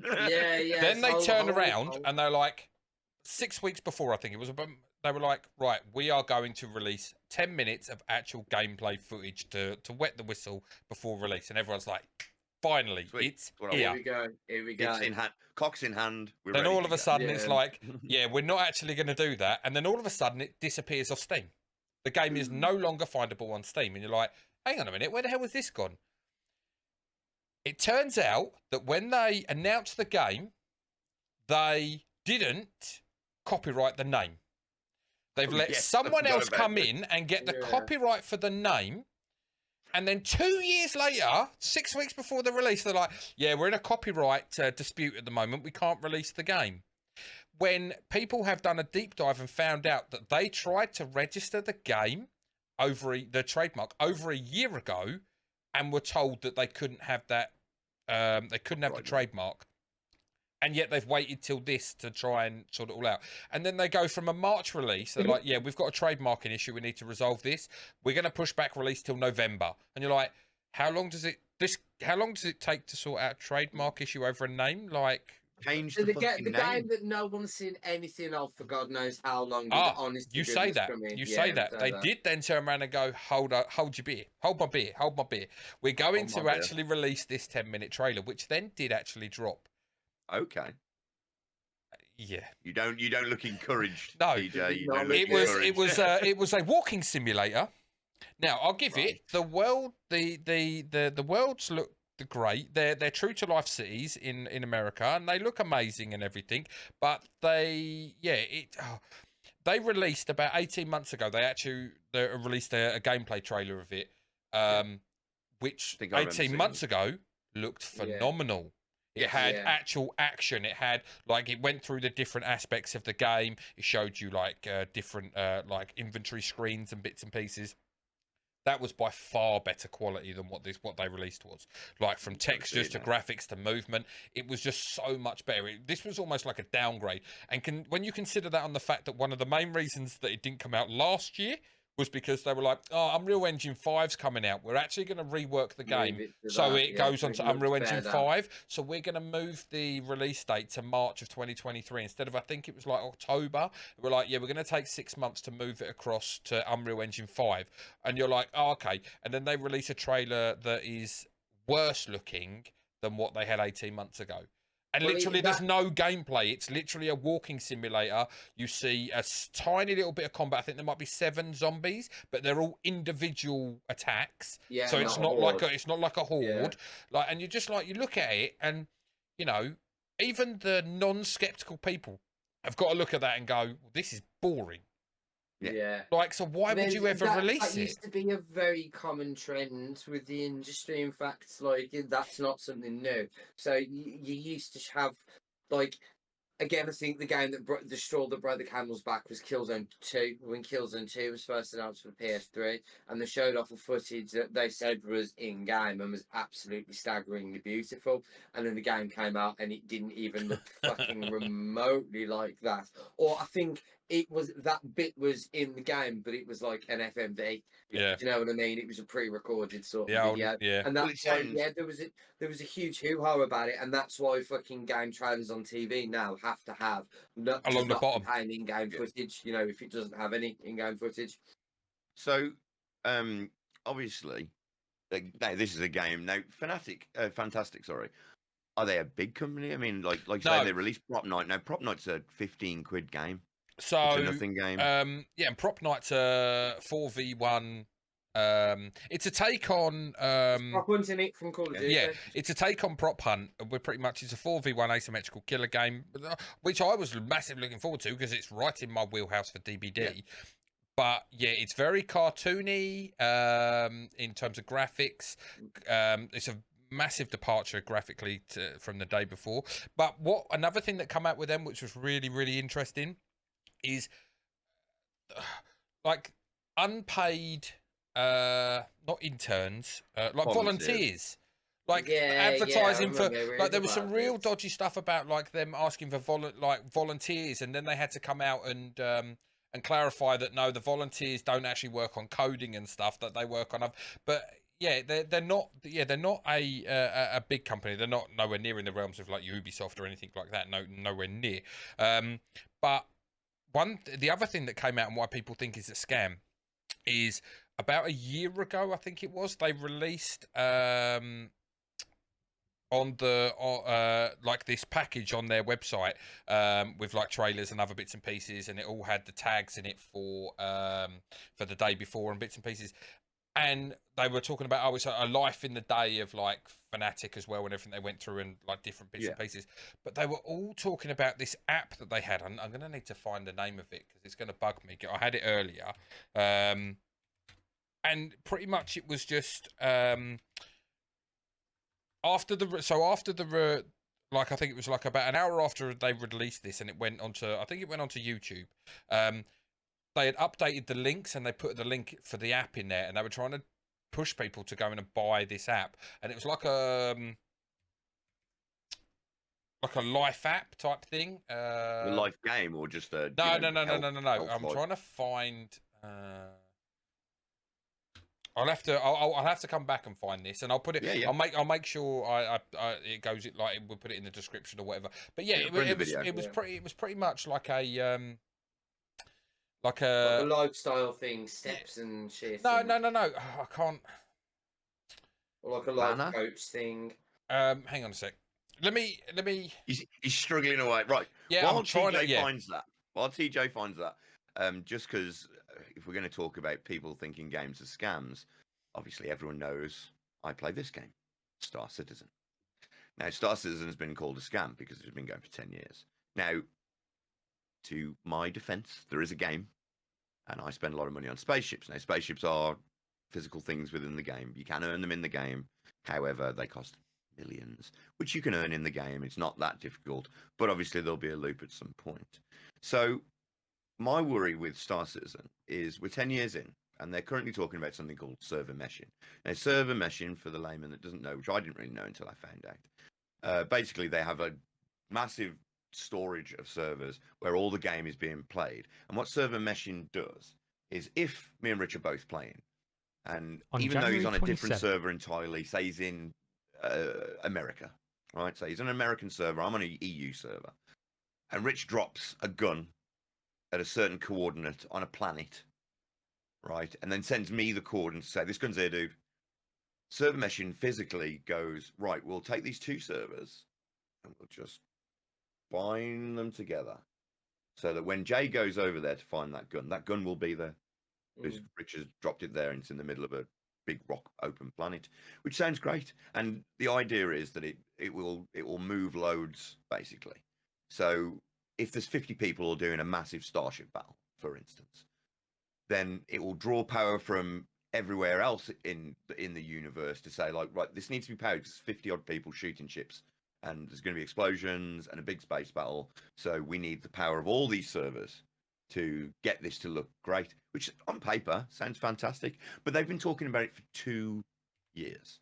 Now, the point about the duty of care is this last Inside Star Citizen that they do weekly, they've started going, oh, we've started work on server meshes, and everyone in the community went, wait a minute, you said you'd started server meshing 2 years ago, and now we're dealing with a load of backtracking. Everyone's like, no. What we were suggesting was, it was a planned implementation. We were working on it, but we haven't actually implemented.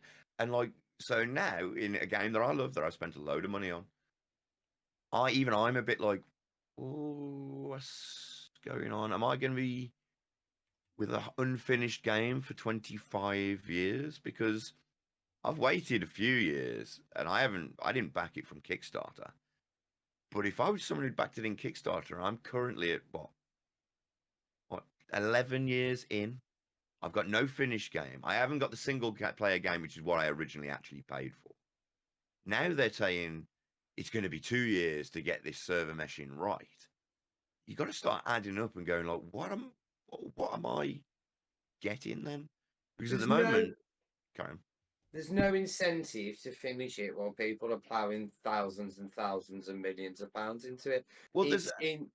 there's an Go on. ongoing thing now where people are just going, you're just selling ships. Like, you haven't released all the ships that you put in a Kickstarter. Some of the biggest ships you're saying you're holding back for Squadron 42. Where is it? You know, we're 2 years past the point where you said we were going to get a beta. It's not here. So even I am like going, are they just selling fucking ships? Because they make record profits every year. Yeah, it's the thing I always say when people bitch about, you know, your yearly games, so, you know, your FIFA and your stuff like that, where the vast majority of the times, don't get me wrong, some years you do have massive fucking upgrades where you have like engine changes and shit. Very But, you rare know, though. yeah, a Yeah, lot of very the rare. times they could just genuinely just be a fucking 20 quid update instead of a brand new £70 game. Yeah. You know, but my argument to that is always like, well, you know, it sells at the end of the day. And Sells the gangbusters as sort well. of, yeah, and the theory, the thing I always say to people is, right, you've got two choices, right? One is you can go to work, do manual labour for fucking 10, 11 hours a day, bust your absolute balls, and you make £100 a day, right? Or your second choice is you go to work for an hour a day in an office where you sit there with your feet up and watch cat videos and get paid £500 to do it. Which one would you do? You're going to do the second one, aren't you? Because you're getting the maximum return for the minimum investment. Like, if I can get away with fucking doing fuck all and people's going to throw money at me, then I'm going to do it. That's what the game companies are doing. Like, a lot of the duty of care comes to the fact that consumers have willingly bought themselves into this situation. So, say if there's a protest over, I'm gonna pick Starfield here. Like, I'm not picking it just simply because I know it's a game you love, Jay, and I don't just want to buy it for the There's sake definitely of going it. to be a protest about Starfield. Yeah, but fucking Bethesda games for the most part do release in a fucking disgusting state. 100%. Like universally across the board. Like even Skyrim, when it releases on new systems, still has the same fucking problems Skyrim's always had. I mean, You know the what I bugs, mean? just to interject, Um, but the bugs for Bethesda have become a meme themselves. Yeah, They're a yeah. meme There's within web themselves now. pages. There's Yeah, web pages dedicated just to the bugs in fucking Bethesda games. Do you yeah. know what I mean? If nobody bought Starfield for the first 6 months, right? If not a single person, just because you know they didn't want to risk it, if the entire world just went, no, we're not buying this until we know everything's all right, and the game releases in a shit state, and it takes 6 months, and then everybody goes and buys it, you can guarantee Bethesda will never release a fucking unfinished game ever again. You guarantee it because it affects their bottom line, you know. But while it's not affecting the bottom line, you know, because all that happens is fucking everybody runs out, spends a shit ton of fucking money, buys the game. It's a piece of shit. They get really, really annoyed with it. It gets fixed. Everyone comes running back because gamers are fickle people and they Yeah. have no morals because I want to Yep. play this. And then fucking new people come because there's a big community of all the old people playing it again, so it sells even more. You know, like Cyberpunk, for instance. You know, I mean, fair play, they sent Cyberpunk around. It went massive again because the show was fucking awesome on Netflix, and it sort of drew people to it. Yep. But I'm sorry, it took you 2 years to release a fucking game. It's because You the know, 2 FOMO's years real, to isn't it? fix your game. It's Yeah. because the FOMO's real. People get 100%, anxiety 100%. that Mm. they're not going to play this game at release. I'm not going to see it. And we live in a world where, mate, I've already seen the end boss for Hogwarts. Already seen it. Didn't mean to. Just scrolling on Facebook. Yeah. It's already there, mate. Game's not even been out a month. Yeah. But Barely a week. it's not that, as I say, gamers are super fucking fickle, man, because like something we'll go on to next week in terms of you know, serious moral issues with some stuff some companies have done. And then, you know, there's no public apology. There's just, well, look at this sequel to a thing you love and everything's forgotten. Yeah, everything's forgotten. Like we mentioned about Pokemon, there was this huge fucking. That's actually something I really want to fucking talk about. If I've got a moment, and you Yeah, will let yeah, go me. for it, Yeah, go for yeah, it. yeah. Go for it, mate. Have you found your app, by the way? Just to Yeah, have you yeah. found Sorry, your app? just Yeah. to interject with that quickly. Yeah. So it's I've just got taken it off the bloody screen. What a donut. What are you doing, TJ? What are you doing to It's us? called Continent, and it's life, work, and communications app. So pretty much, it's a communication thing for business and for like Teams, like almost like a Microsoft Teams Yeah, type thing, yeah, with yeah, like yeah. like a subscription service to it as well, like monthly subscription thing, and that's what Fucking hell. that's what they were pushing on a game when they were trying to sell a game to the masses. They're trying to sell an app that like for communication. Well, what they've done is they've thrown up an app quickly to help them try and fund the fucking game. Probably. Because in terms of that game, before fucking moving on, blah blah blah, and Nintendo have really pissed me off recently. Fucking Check out the it Geek Show. sounds like yeah, it sounds like the fucking there might be like one weasel at that company, and there's probably a lot of people there that genuinely think they bought into an idea of making this fucking awesome game, and or maybe even like the geezer at the top isn't a fucking con artist and a scam, but he's genuinely bitten off way more than he can fucking chew, and it's now got incredibly fucking real, and you're having to just show something which again wouldn't be the first time. It's what Cyberpunk did, Also, what No Man's Sky did. Yeah. There's lots of games that they had to release at this fucking point, and they still shouldn't have done. One thing, just before you get onto the Pokemon, one thing I just wanted to say about this is where I have a real difficulty with Fantastic, because there is another game coming out. It comes out on Thursday, the 23rd of February, and it's called Sons of the Forest. It's a sequel to a game that came out a few years back called The Forest. It's a survival horror game. It's not open world.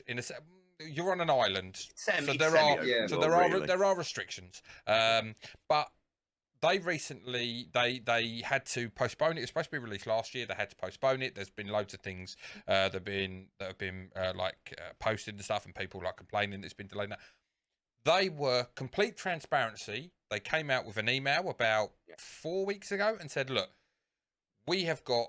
And to be fair, I've played the first one. I was actually playing it yesterday. Great game. They have they're trying to implement so much more stuff, like within the game. They really want to make the game just like have so much more interaction and everything. But they've come out and they've been like, look, fully transparent. The game is not where we want it to be. There are issues within the game. There is stuff that we are struggling to meet our deadline with. But we don't want to disappoint you.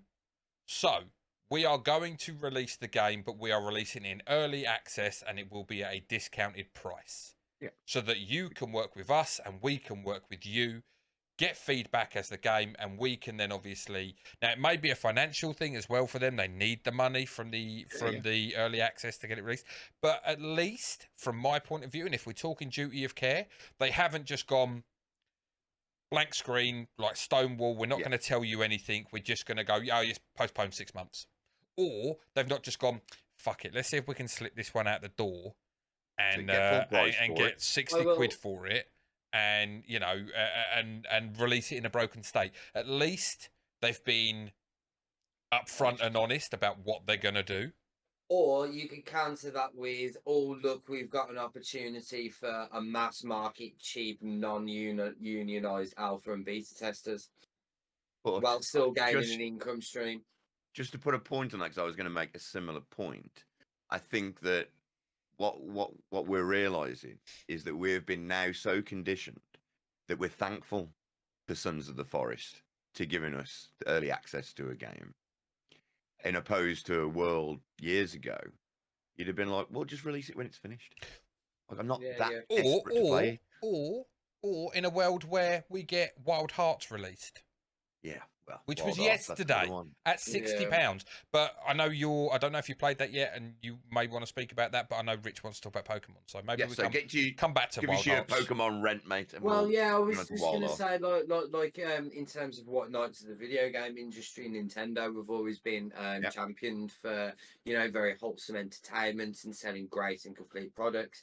Yep. And I find that's very much not the case with the Switch. It was something I was discussing with somebody today, and I hate to sort of rag on it, but like, the more I've been playing it a lot more recently, and the more I play it, the more it really sort of annoys me, because I don't think it's particularly great for either of the purposes it's designed for.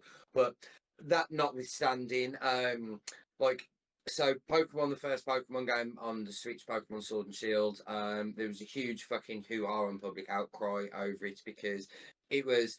I have to explain this a little, because people get confused a little bit when I say this. Like, it was one of the first games where you couldn't get all the Pokemon.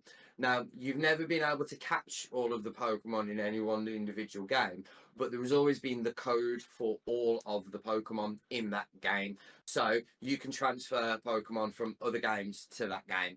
Do you know what I mean? So, Yeah. like, there might only be 450 catchable Pokemon out of 1,000 in this game, but the code for all 1,000 Pokemon are in this game. So if I already have them, I can bring them along and I can use them and I can battle with them and so on and so forth. That was not the case with Pokemon Sword and Shield. They said it wasn't possible due to the quality of the animations. Like, they vastly improved the sprites and everything for the animations. When in fact it turned out that was a lie. They actually genuinely just used the 3DS character models and just put them through a filter, and that was all they did. Like, genuinely confirmed later on down the line. They added the rest of the Pokemon in through, bearing in mind as well, the game ran like absolute fucking horseshit. Like, Pokemon's never been a particularly demanding game, and it's always worked. It's I'm not used to it. It had some great ideas. It tried some new things in terms of having an open world, but it ran like absolute fucking horseshit. And Just a point on that, Rich. Like, it's not even like there was loads in the like. It was just Cyberpunk. You get it. You get it. That There's was my loads. that was my next point. In fact, like, Pokemon's traditionally like a 40 to 50 hour game. This one wasn't. This one was 25. So it was like you got a half. Literally, it was half of everything to do with the game, right? Then they added the rest of the Pokemon in, so to the point where you could transfer them in, but you had to buy 2 separate pieces of, I believe it was £20 DLC. Yes. Oh, and also, bearing in mind that the original, like, the game was also more expensive than the DS games. So the DS games were traditionally 35, this was 45, right? So you've had a price increase. Then you've had to buy these 2 pieces of DLC to be able to actually have all your Pokemon. And then here's the real fucking nickel and diming thing, is you then have to pay for 2 separate online subscriptions to be able to do everything you can with the game. So if you want to transfer Pokemon from any previous game, you need to use an application called Pokemon Home, which is a subscription-based service, and it's not a lot of money. It's only something stupid like fucking 10-20 quid a year, but it's still a subscription service that you need to pay for. And then fundamental parts of the Pokemon game are battling and trading, and who does anything locally these days? Do you know what I mean? It's all done online. Well, to be able to do that in Pokemon Online, you need to pay for the Switch's online system. So at this point, you've had to buy a game, a more expensive version of the game, 2 pieces of DLC, and 2 separate online subscriptions to get a worse running version of everything you've previously had before. And this is just like in one generational leap. And then there's other shit like with the Switch. Like, the Switch doesn't have a network port. Like, why doesn't a console made, like, every console since the PlayStation 2 has had a network port? So Smash Brothers to me is completely unfucking playable, because I have to use Wi-Fi, and Wi-Fi for high-level fighting games is trash. It's make or break. If you've got more ping than the opponent, you've lost. That's the end of the story.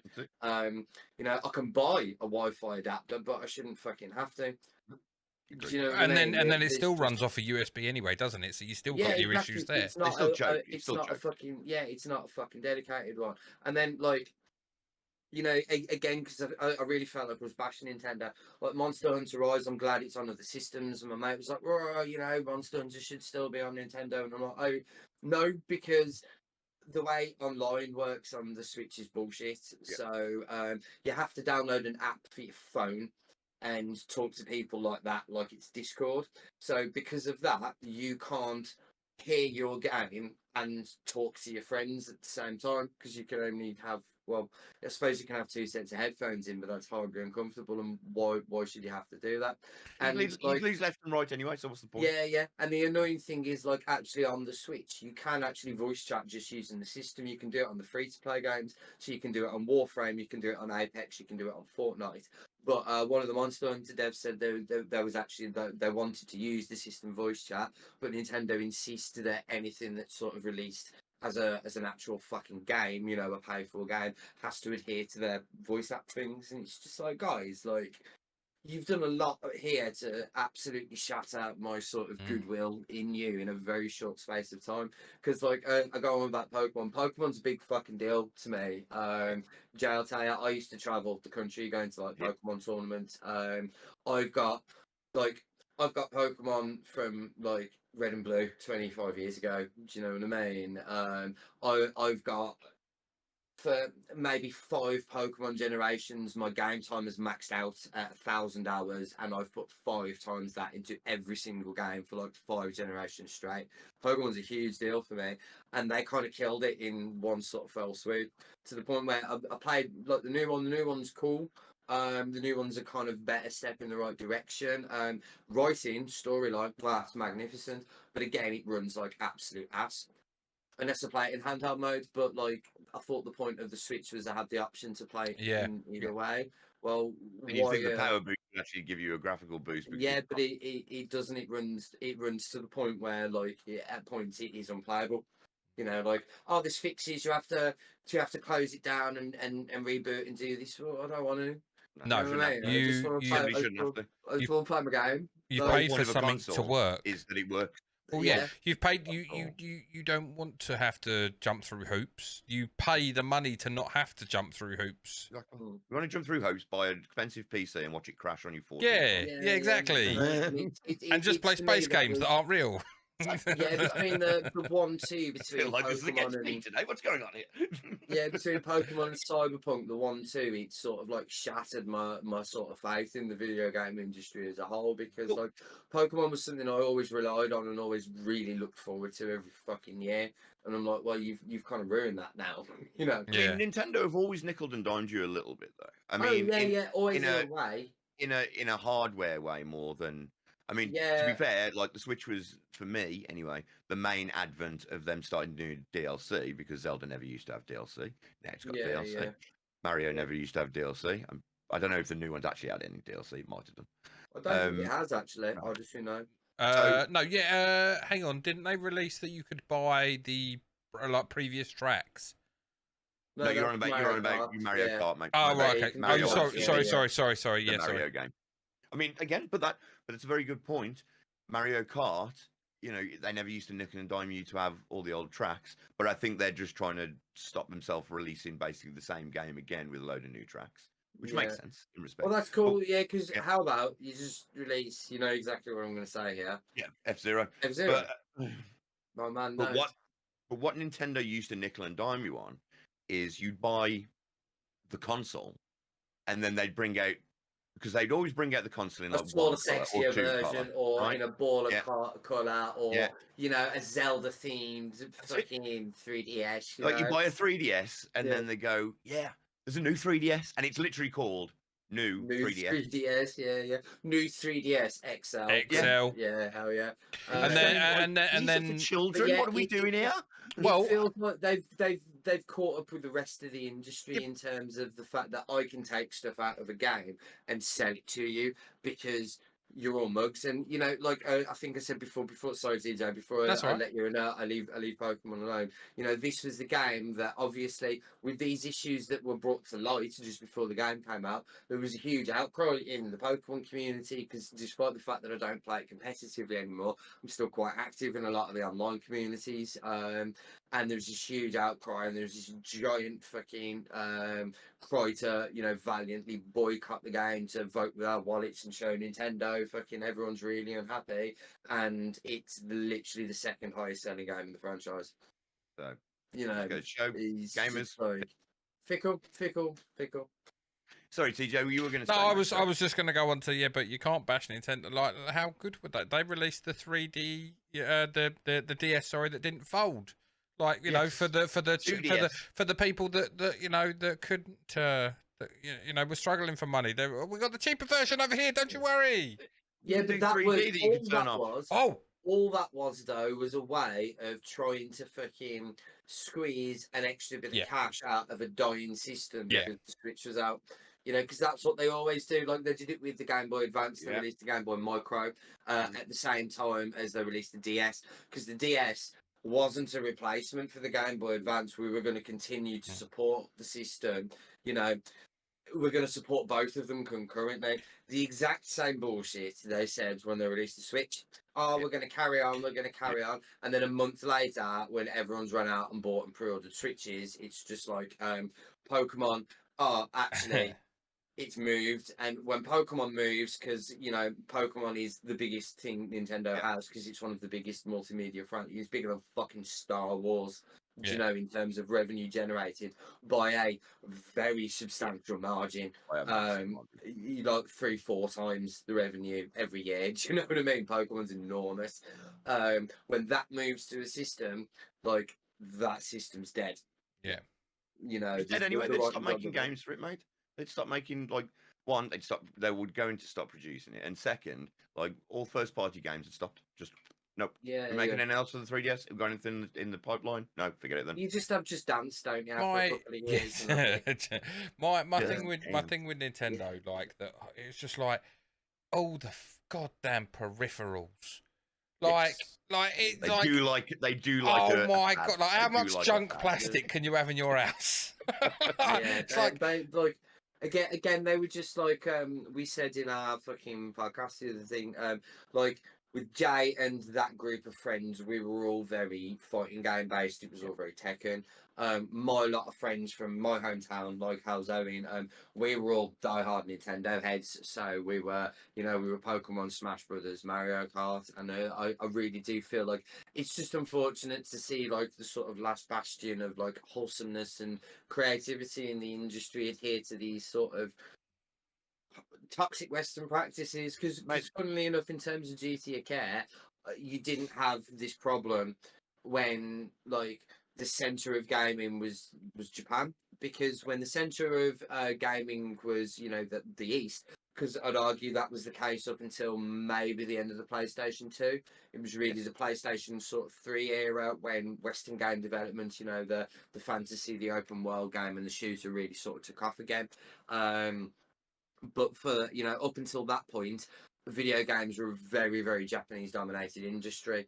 And their games, a game might have come out and it might have been shit, it might have been a terrible game, but it fucking worked. Do you know what I mean? It's sort of, as the games have sort of become bigger, more Hollywood-like, and sort of, you know, considerably more westernized, I think you have seen, you've almost seen this very Western capitalist approach to it, where like They're all chasing the pound, mate. They're all all that matters is the money generated. The end result is sort of, as long as you can appease the people at some point after you've had the fucking money from them, like the end result, the start of the end result, so the launch of the end results almost is irrelevant these days, because as I stated, we'll all show we'll put up with it. You know, we'll all run out and we'll buy something that's fucking because broken. the FOMO is real.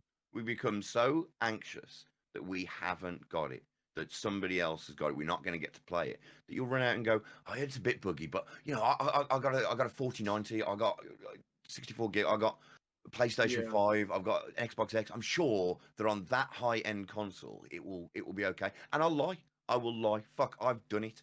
I've gone out, I've run out, I've bought a game. It's been dog shit. And I know it's been dog shit. But when people ask me, I lie. I'll lie through my fucking teeth and go, it's all right. I mean, there's some really good points. And they go, well, what about this? And go, yeah, I haven't seen any of that. And I have. And I'm doing it because I don't want to deal with the fact that I've spent £60, £70, £50 on a turkey.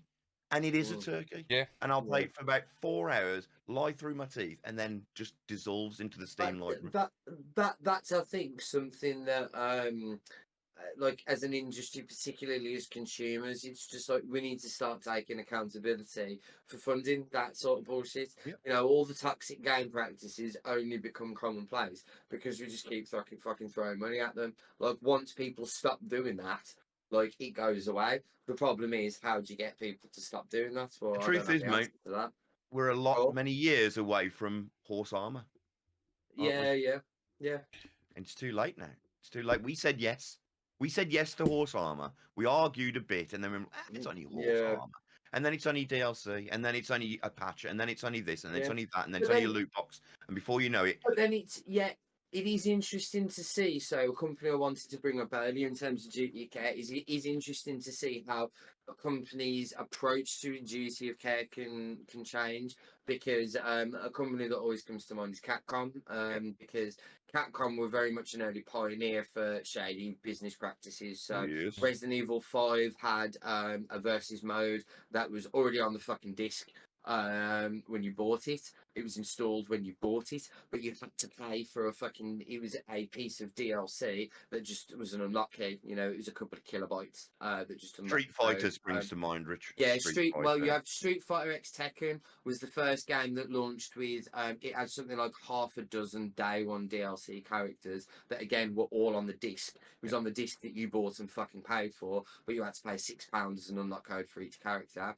Then you had Street Fighter 5, which had, I shit you not, in loading screens there were adverts. There were actual adverts for products for Wow. like Nike and stuff. I'm like actually this. surprised that's not a more Yeah, no, utilised tool.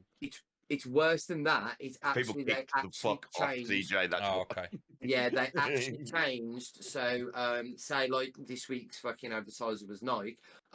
Ryusuke would have Nike on it in the game. They Just changed sad. whatever outfit you wanted and then just put these Just outfits sad. on it. Like you had these really, really horrendous business practices, and then conversely, you have like Monster Hunter World, which I think I might have spoke about before, which A little had bit, yeah. You love that game.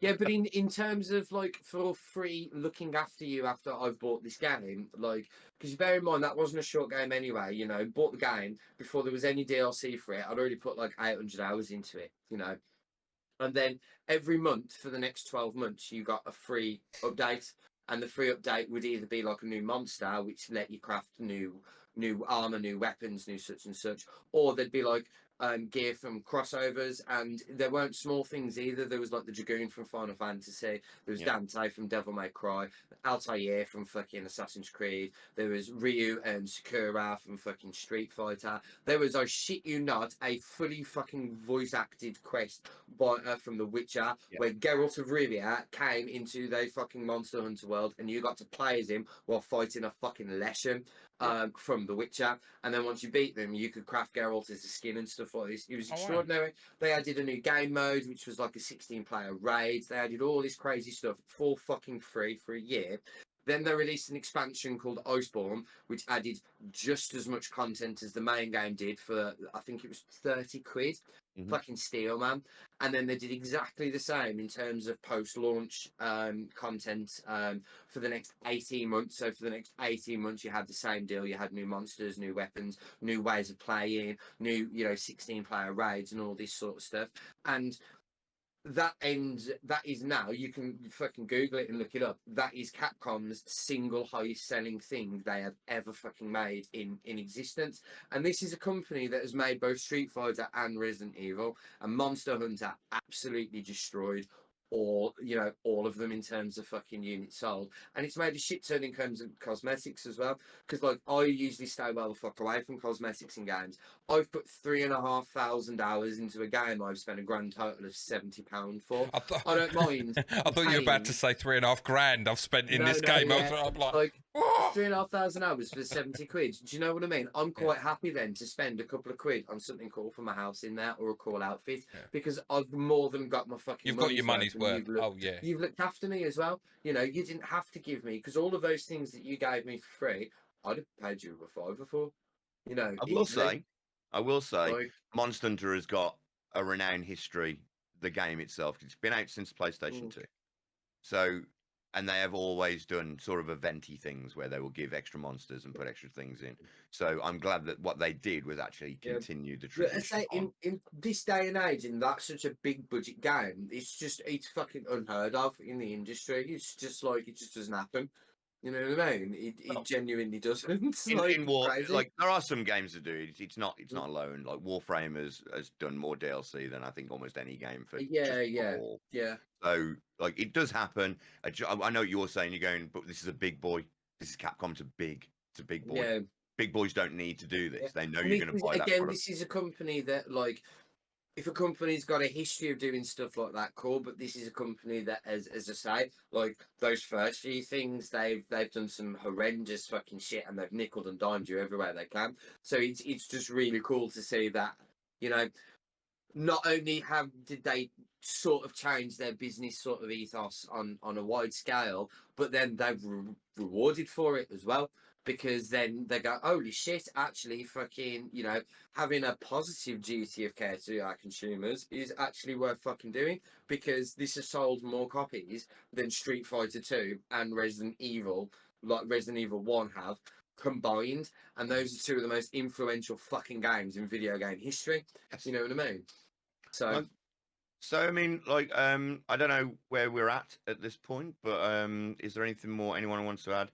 As it's getting to pretty late, we've been on for quite a while. Yeah, I think the general consensus is like game developers need to do better, but I also want to add to that us as consumers also need to do better as well. Yeah. So we just need to stop supporting companies with shitty business practices, which is something we'll talk about next week, and shitty development practices. If they're routinely letting you down, don't buy the game. Wait until the game's fixed. But because the only way you have of voicing an opinion, forget Twitter, forget whatever, it doesn't matter. You can have 100 million people scream about something on Twitter, but then if 200 million people run out and spend £60 on it, those 100 million people on Twitter are totally fucking irrelevant, because those 200 million people that then spend actual money, you know what I mean? They're what people are going to fucking listen to. So vote with your wallets, you know, people. If you're not happy about something, don't play it, don't watch it. Stand firm in your decision and decide like that. No, let the FOMO wash over you. TJ, have you got any more points to make? Yeah, I was just trying to look up something, just because I felt it was really good to end with this with what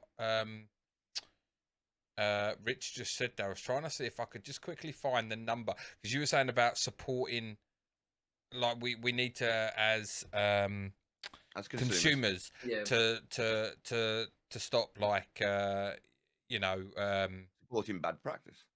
Yeah, sorry. I'm just trying to find, because we brought it up like a few minutes ago. Wild Hearts, right? Got released. Got released on the 16th. So technically, by the time we're filming this, it's 3 days ago for us now. So 3 days ago, it has 3,149 reviews, mostly negative. It's had on Steam, that is. It has had people, even with the like what Jay was saying about, like, oh, I have a 4090, it'll run on my computer. People with high spec computers have still been like, we're getting 13 frames. I'm getting 20 frames tops. You know, the game is just not running optimally, and it seems to be a PC issue. There seems to be very little from the console thing. I was just trying to find how much they actually sold, and I just saw a thing of 22 million down. That seems way too high. Hang on. No way.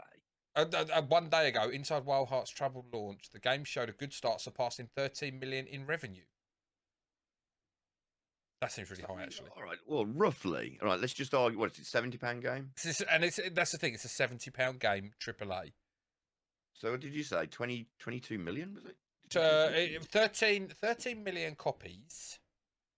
No, you said 13 million 13 million in revenue, 22 million downloads. But this is from Games World Observer. 22 million downloads seems crazy. Yeah. Oh, that's 185. 185.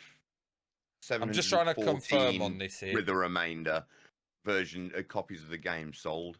That's a lot of copies sold for a game that's come. I mean, to be fair, IGN have come out with 8 out of 10 for it.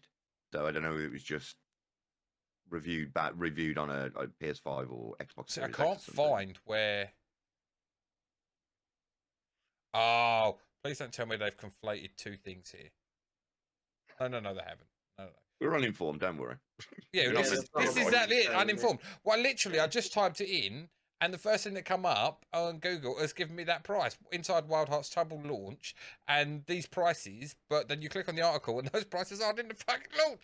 But yeah, I mean, it comes from, once again, like, I've never played Dynasty Warriors, but I know it's a big franchise. And obviously, the company huge. that made It's a Wild massive Hearts franchise. are obviously Amiga Force. Yes. And EA Originals to make this game.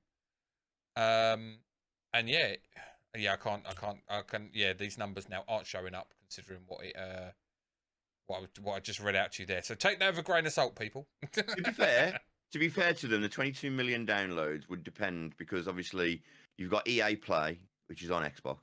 Yeah. EA Play in itself, which is a subscription service. Ah, and if you people play getting EA Play people getting Pro, 10 hours free, aren't they? Yes. Yes. So it's been downloaded a lot. It's a free demo. Yeah, okay. So that's so that quite might plausible actually then. that So might actually be 13 it. million in revenue sounds quite. You say like 100,000 copies.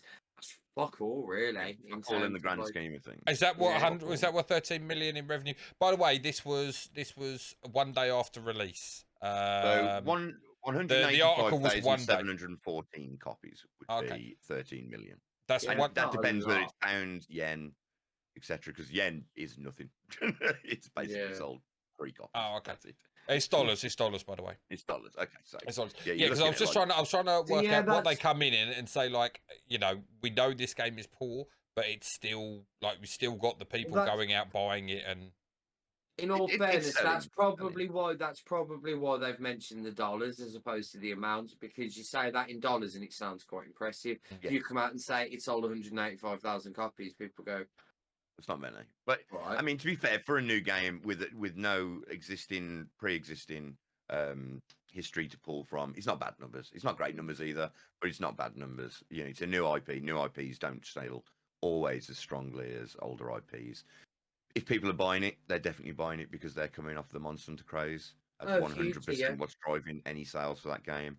I did see some of the graphical problems. Now, when I say graphical problems, there was literal squares of color. Yes, I Like- saw that. I saw. So they had like Literal a squares of Japanese pagoda type thing in the background, and then Yeah. just all these bright squares, Yeah, like all over, and you're just like, what's that supposed to be when they're at home? man. Insane. But But yeah, I mean, like again, but now they did come out immediately and say, "Oh yeah, we're going to work on it." But like, but how long is it going to take them to work on that? Why and wouldn't the better answer be yeah. like, It's let's not just release hollow it on the fucking PC? words at this point. It's just hollow fucking words. Oh yeah, sorry, we didn't know the game was broken, despite the fact that it's so broken. Like dead people could tell it was broken. Yeah. Do you know what I mean? There's just no way somebody fucking signed off on that. Like, It makes me somebody wonder. gave that little of a shit about the consumer. They signed off on that. It makes me wonder: is there just no game testers then in industry anymore at all?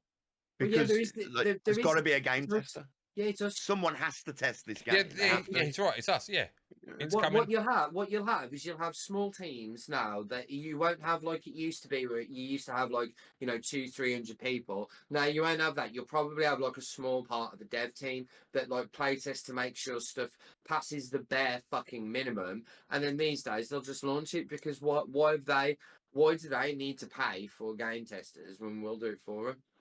Just insane because I mean, in an era of where most people download their games, especially on PC, which is almost the only way to do it on PC. Then why didn't you just go like, look, all right, we've had a look. I know we said it was going to release on this day. It is going to come out for consoles, so we've got that running perfectly. We're just going to have to delay the Steam one just a couple of weeks, just until we get it ironed out, because we don't want to give you a bad product. But that doesn't happen now. Now, as we've rightly said, and what the whole discussion has been about, is that we've come to a point where we'll accept any old crap with the promise that it will be It'll fixed get later. better. Yeah, But yeah. that's once And again it going does- back. Sorry. It does a lot of the time. It does, Cyberpunk and stuff is, No Man's Sky we spoke about. That's fucking 2 amazing. years later, you know? Rich. Yeah, 2 yeah, but years later.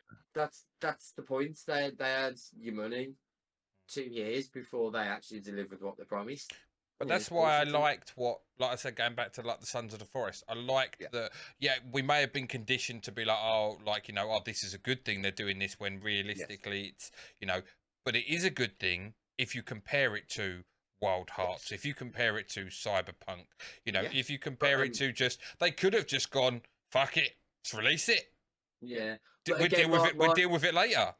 My earlier point About the knife in the being head. stabbed in the arm and the face, you know what I mean? Yeah. It's just like But if you've got to have one or the other, okay, let's just say you yeah. have to have one or the other.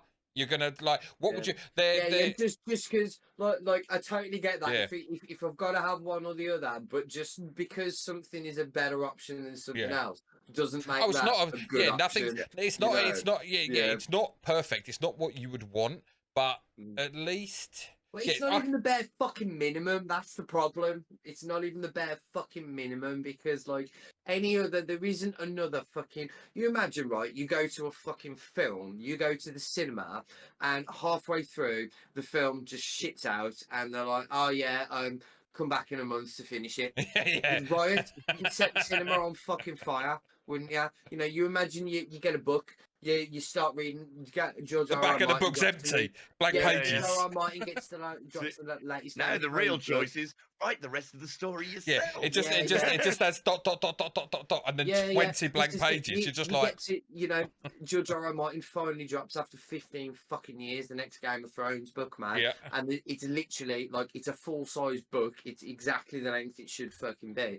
but only half the pages have got writing. The rest of it's like I haven't done this yet. I'll fucking email them to you in a couple of years. I'll get to it. You know what I mean? You wouldn't take it. You just wouldn't take it in any other fucking medium, man. But like, as I say, we've just the problem is with games. Like they've every fucking foot they take then turns into like a mile. You know what I mean? And as Jay correctly says, we've been conditioned to sort of accept it. And I do think that it's not having to go with it. I do think that is sort of the problem. It's just like even when they're still doing something shitty, but it's not as shitty as it could be. We're like, oh, I see, that's kind of cool. And it's like, no, that's bollocks. Like fucking just flat out. Because again, like to me, early access is like. Fucking, you're paying. Granted, the reduced price for the game, but you're paying to beta test the game for me. Yeah, However you want to call it, that's what you're doing. Sorry, TJ, carry on, mate. No, I was just gonna say, yeah, I get completely where you're coming from about like we've been conditioned to accept bullshit pretty much. Like it's just like bury your head in the sand and just accept it because it's just the way the world works, and we are the voiceless. We're the consumer. We're the voiceless. It would seem when that shouldn't be the case. We are. We should that's the be. only voice I listen to. Yeah, and like you said earlier, if we didn't drop them, I think you mentioned it in Bethesda. You said if we didn't pay, Bethesda would never release another shit game. They would make sure. They would know. Well, not even a shit game because the game. Or a faulty game. Sorry, no, sorry. A game with an issue. That's what I meant when I said shit. I meant I meant like unfinished or like. No, I just want it because I don't want anyone. Yeah. We're not necessarily saying Bethesda are crap. No, I'm not saying that. But no, we're just saying But yeah, no, yeah, I totally agree. But it's difficult, isn't it? Because as much as like we can all say, yeah, we're going to take a stand for this. There's a way. We might. The minority might. The masses won't. Because the masses will just see the shiny glitz and glamour of the advert, of the gameplay trailer, of the poster, and they're like, oh, and we're like, what are the things that fly towards lights? You got the lights. Oh, moths. Moths, yeah. Well, like moths, we're like, oh, and then we headbutt the light just constantly, just like headbutting the light, like dong, dong, dong. Shiny, jangle, jangle. Yeah. The thing is with that is, yes, we are like that, but we are the minority because there's a lot of people that we forget that buy video games purely on impulse. They walk past GameStop, whatever your local game retailer is, and they go, fuck, man, that new Bethesda game's out. I remember playing Skyrim. Did you play it at launch? No. I bought it later. I ain't big into games, but I do like that. And they'll buy it, and it won't make a difference that we didn't buy it. TJ, you'll buy the next DLC. I'll buy some skins for fucking Apex. Well, yeah, For, this is it. for It's content like, creation reasons, in respect. yeah, it's all well and good giving it up here and giving it the hoo-ha, but like, you know, I've played a semi-broken Apex for the last fucking 2 years, pretty much exclusively, you know, so... I've just shat on the newest DBD DLC. You can guarantee when that drops, the day it drops, I'm buying it. Now, it's only a couple of quid, it's not a few games, but that's still not the point. But also, but then... with regard to that, it's just my... I have a different thing with that, actually, saying that. The same as what, you know, it benefits me to do it because I stream it. Yes. Yeah. So it's kind of a little bit different, and it's not exactly broken. It's just personal preference that I don't like it, and the community at large doesn't like it. But, like, if you know, but you are right. I mean, I'm buying Sons of the Forest on Thursday. Yes, I'll be buying Sons of the Forest. You know, so there you go. Like, you know, I'm and I'm generally pleased that it's not being pushed back and that it's coming in early access, and it's but because it's coming, like, because I now know what to expect in a sense as well. I'm not gonna, like, I'm going to be more accepting for bugs, whereas if I buy it at full price and it is buggy as hell, I'm going to be like, damn, you know, this is my, you know, my only real issue with it being early access. It means that I'm not getting a complete game, which means that I can't complete it. So that is a concern for me, because I bought Baldur's Gate some 3-4 years ago when it was first released, and it's still not out now. And that game works. It's got problems, but it works. It's a great game, but I can't finish it. I cannot finish. Even if I was to plow 300 hours into it over the next 3 weeks, I will not finish that game because it is not finished. And that is what concerns me. Only that concerns me about Sons of the Forest and all these early access games. Same problem I have with Star Citizen. It's early access, but I can't do anything more than what I can do in that one system until they add more systems. So I'm beholden to them. Not only that, they've already got my money. They've already got my cash. So they could just go, nah, fuck it. Done. I ain't gonna finish the game. Fuck them. I've just got the Steam page up here for Sons of the Forest, just to tell you how the full game planned to differ from the early access version. What they've actually wrote. It says, in addition to bug fixes and improvements on balance and core gameplay, we plan to add items, more things you can 3D print. I mean, I didn't know you could get a 3D printer to work in the forest, but wicked. More to build and discover. Amazing things with rocks and sticks. More to build and discover. From the A-team on the island with you. And as well as adding additional game mechanics and lore. Yeah. So, depending on what they mean by core gameplay, is whether or not the game is, like you say, is finished. I'll give that. I only say it because unlike other survival games, I'm not gonna lie. But unlike other survival games, the Forest, the original, actually had a story. That it has got a story. Yeah, I'm playing through it at the moment.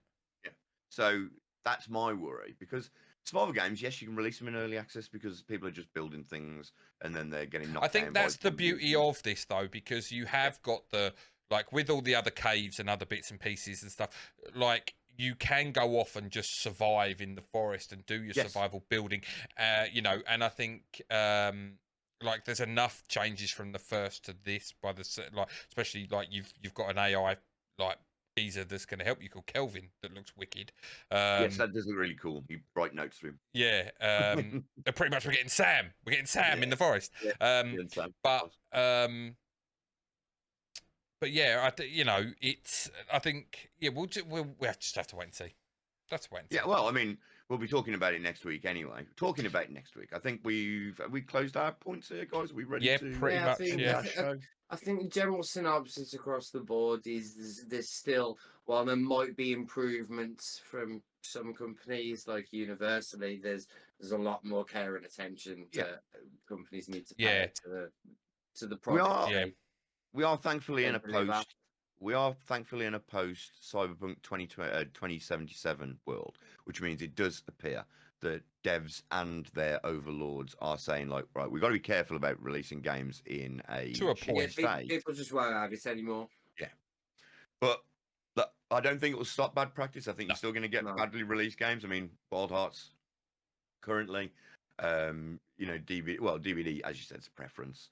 But so I think it's still going to happen. But I do like that I do feel that there has been some progression, as in the fact that people are going like, look, no one wants another Cyberpunk 2077, where it's a massive game, completely wanted and loved by everyone, comes out in a terrible state, and then everyone fucking mass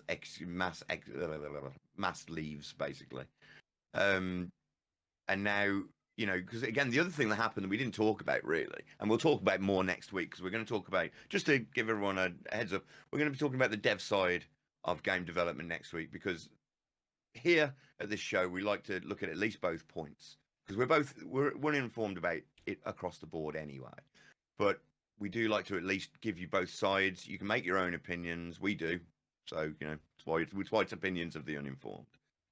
So the one thing that I will say that we didn't touch on about Cyberpunk was they lost a lot of investment simply because that game came out in such a bad state, which does mean that someone is voting with their wallet. It's the investors. It was sort of the first game where there was a genuine, serious financial repercussion. Yeah. And then there was, as I say, there was a lot of legal dramas and stuff, which is something and a lot. We'll touch on. Well, a lot of that is also down to the power of social media, how that's moved along, Yeah. and how you can at the click of a button you can shit on a game and and put it on YouTube, put it on TikTok, put it on Twitter, But one thing I did just want to say was there are things like we say about devs and duty of care and everything. There are also the ones that need to be pointed out and say, and you have to give them a round of applause and say well done.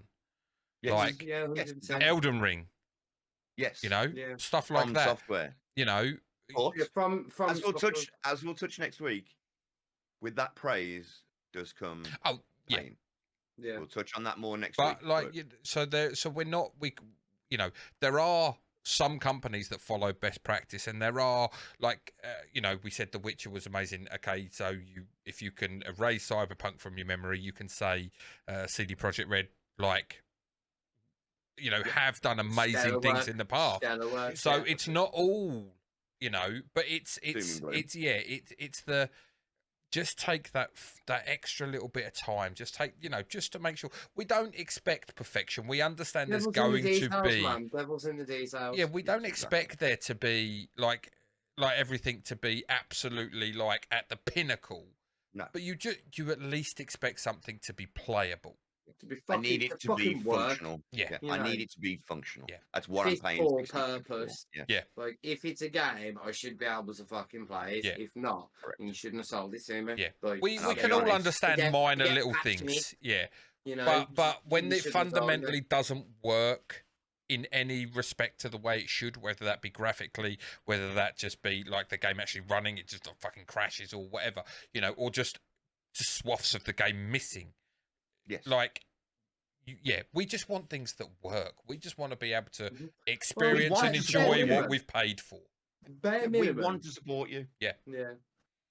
So Bare give us minimum what you yeah, go expect. on. Something fucking the bare minimum you expect is I buy a USB stick on Amazon. I don't expect it to not work for 6 months. I expect it to work at fucking gate. So games shouldn't be an exception to the rule. No. That's it. You buy a camera from a moody seller, you expect it to show up, but it don't. Yeah, we won't go into that. That's a story for another day. That's another story for that's another a story day. for another day. And it just So guys, thank you for our opinions, uninformed as they are. I have, of course, been Firefly Zero. You can find me on Twitch. I am otherwise known as Jay. I've been joined today by, of course, Rich. LiveConvoy on Instagram. And TJ. Yeah, the proper TJ on all platforms: Twitter, TikTok, YouTube, Instagram, and the proper TJ on Twitch, stream on a Monday, Wednesday, and Friday. I also do the geek show with this nutter here. So He does. You're He does do actually- the you're gig show actually with that me way. on Sundays. Yeah, he's on the wrong screen, but he sees it differently. yeah, it's different to me, man. You're there, to me. You're there, and you're there. So, guys, thank you everyone for being with us and joining us for this episode of Opinions of the Uninformed. See you, kids. Peace. See you later. Let me break it all down for you. I ain't never giving up, I ain't never giving up. Taking that crown from you. I ain't worried about you, I ain't never. So let me break it all down for you. I ain't never giving up, I ain't never giving up. I'm taking that crown from you. I ain't worried about you.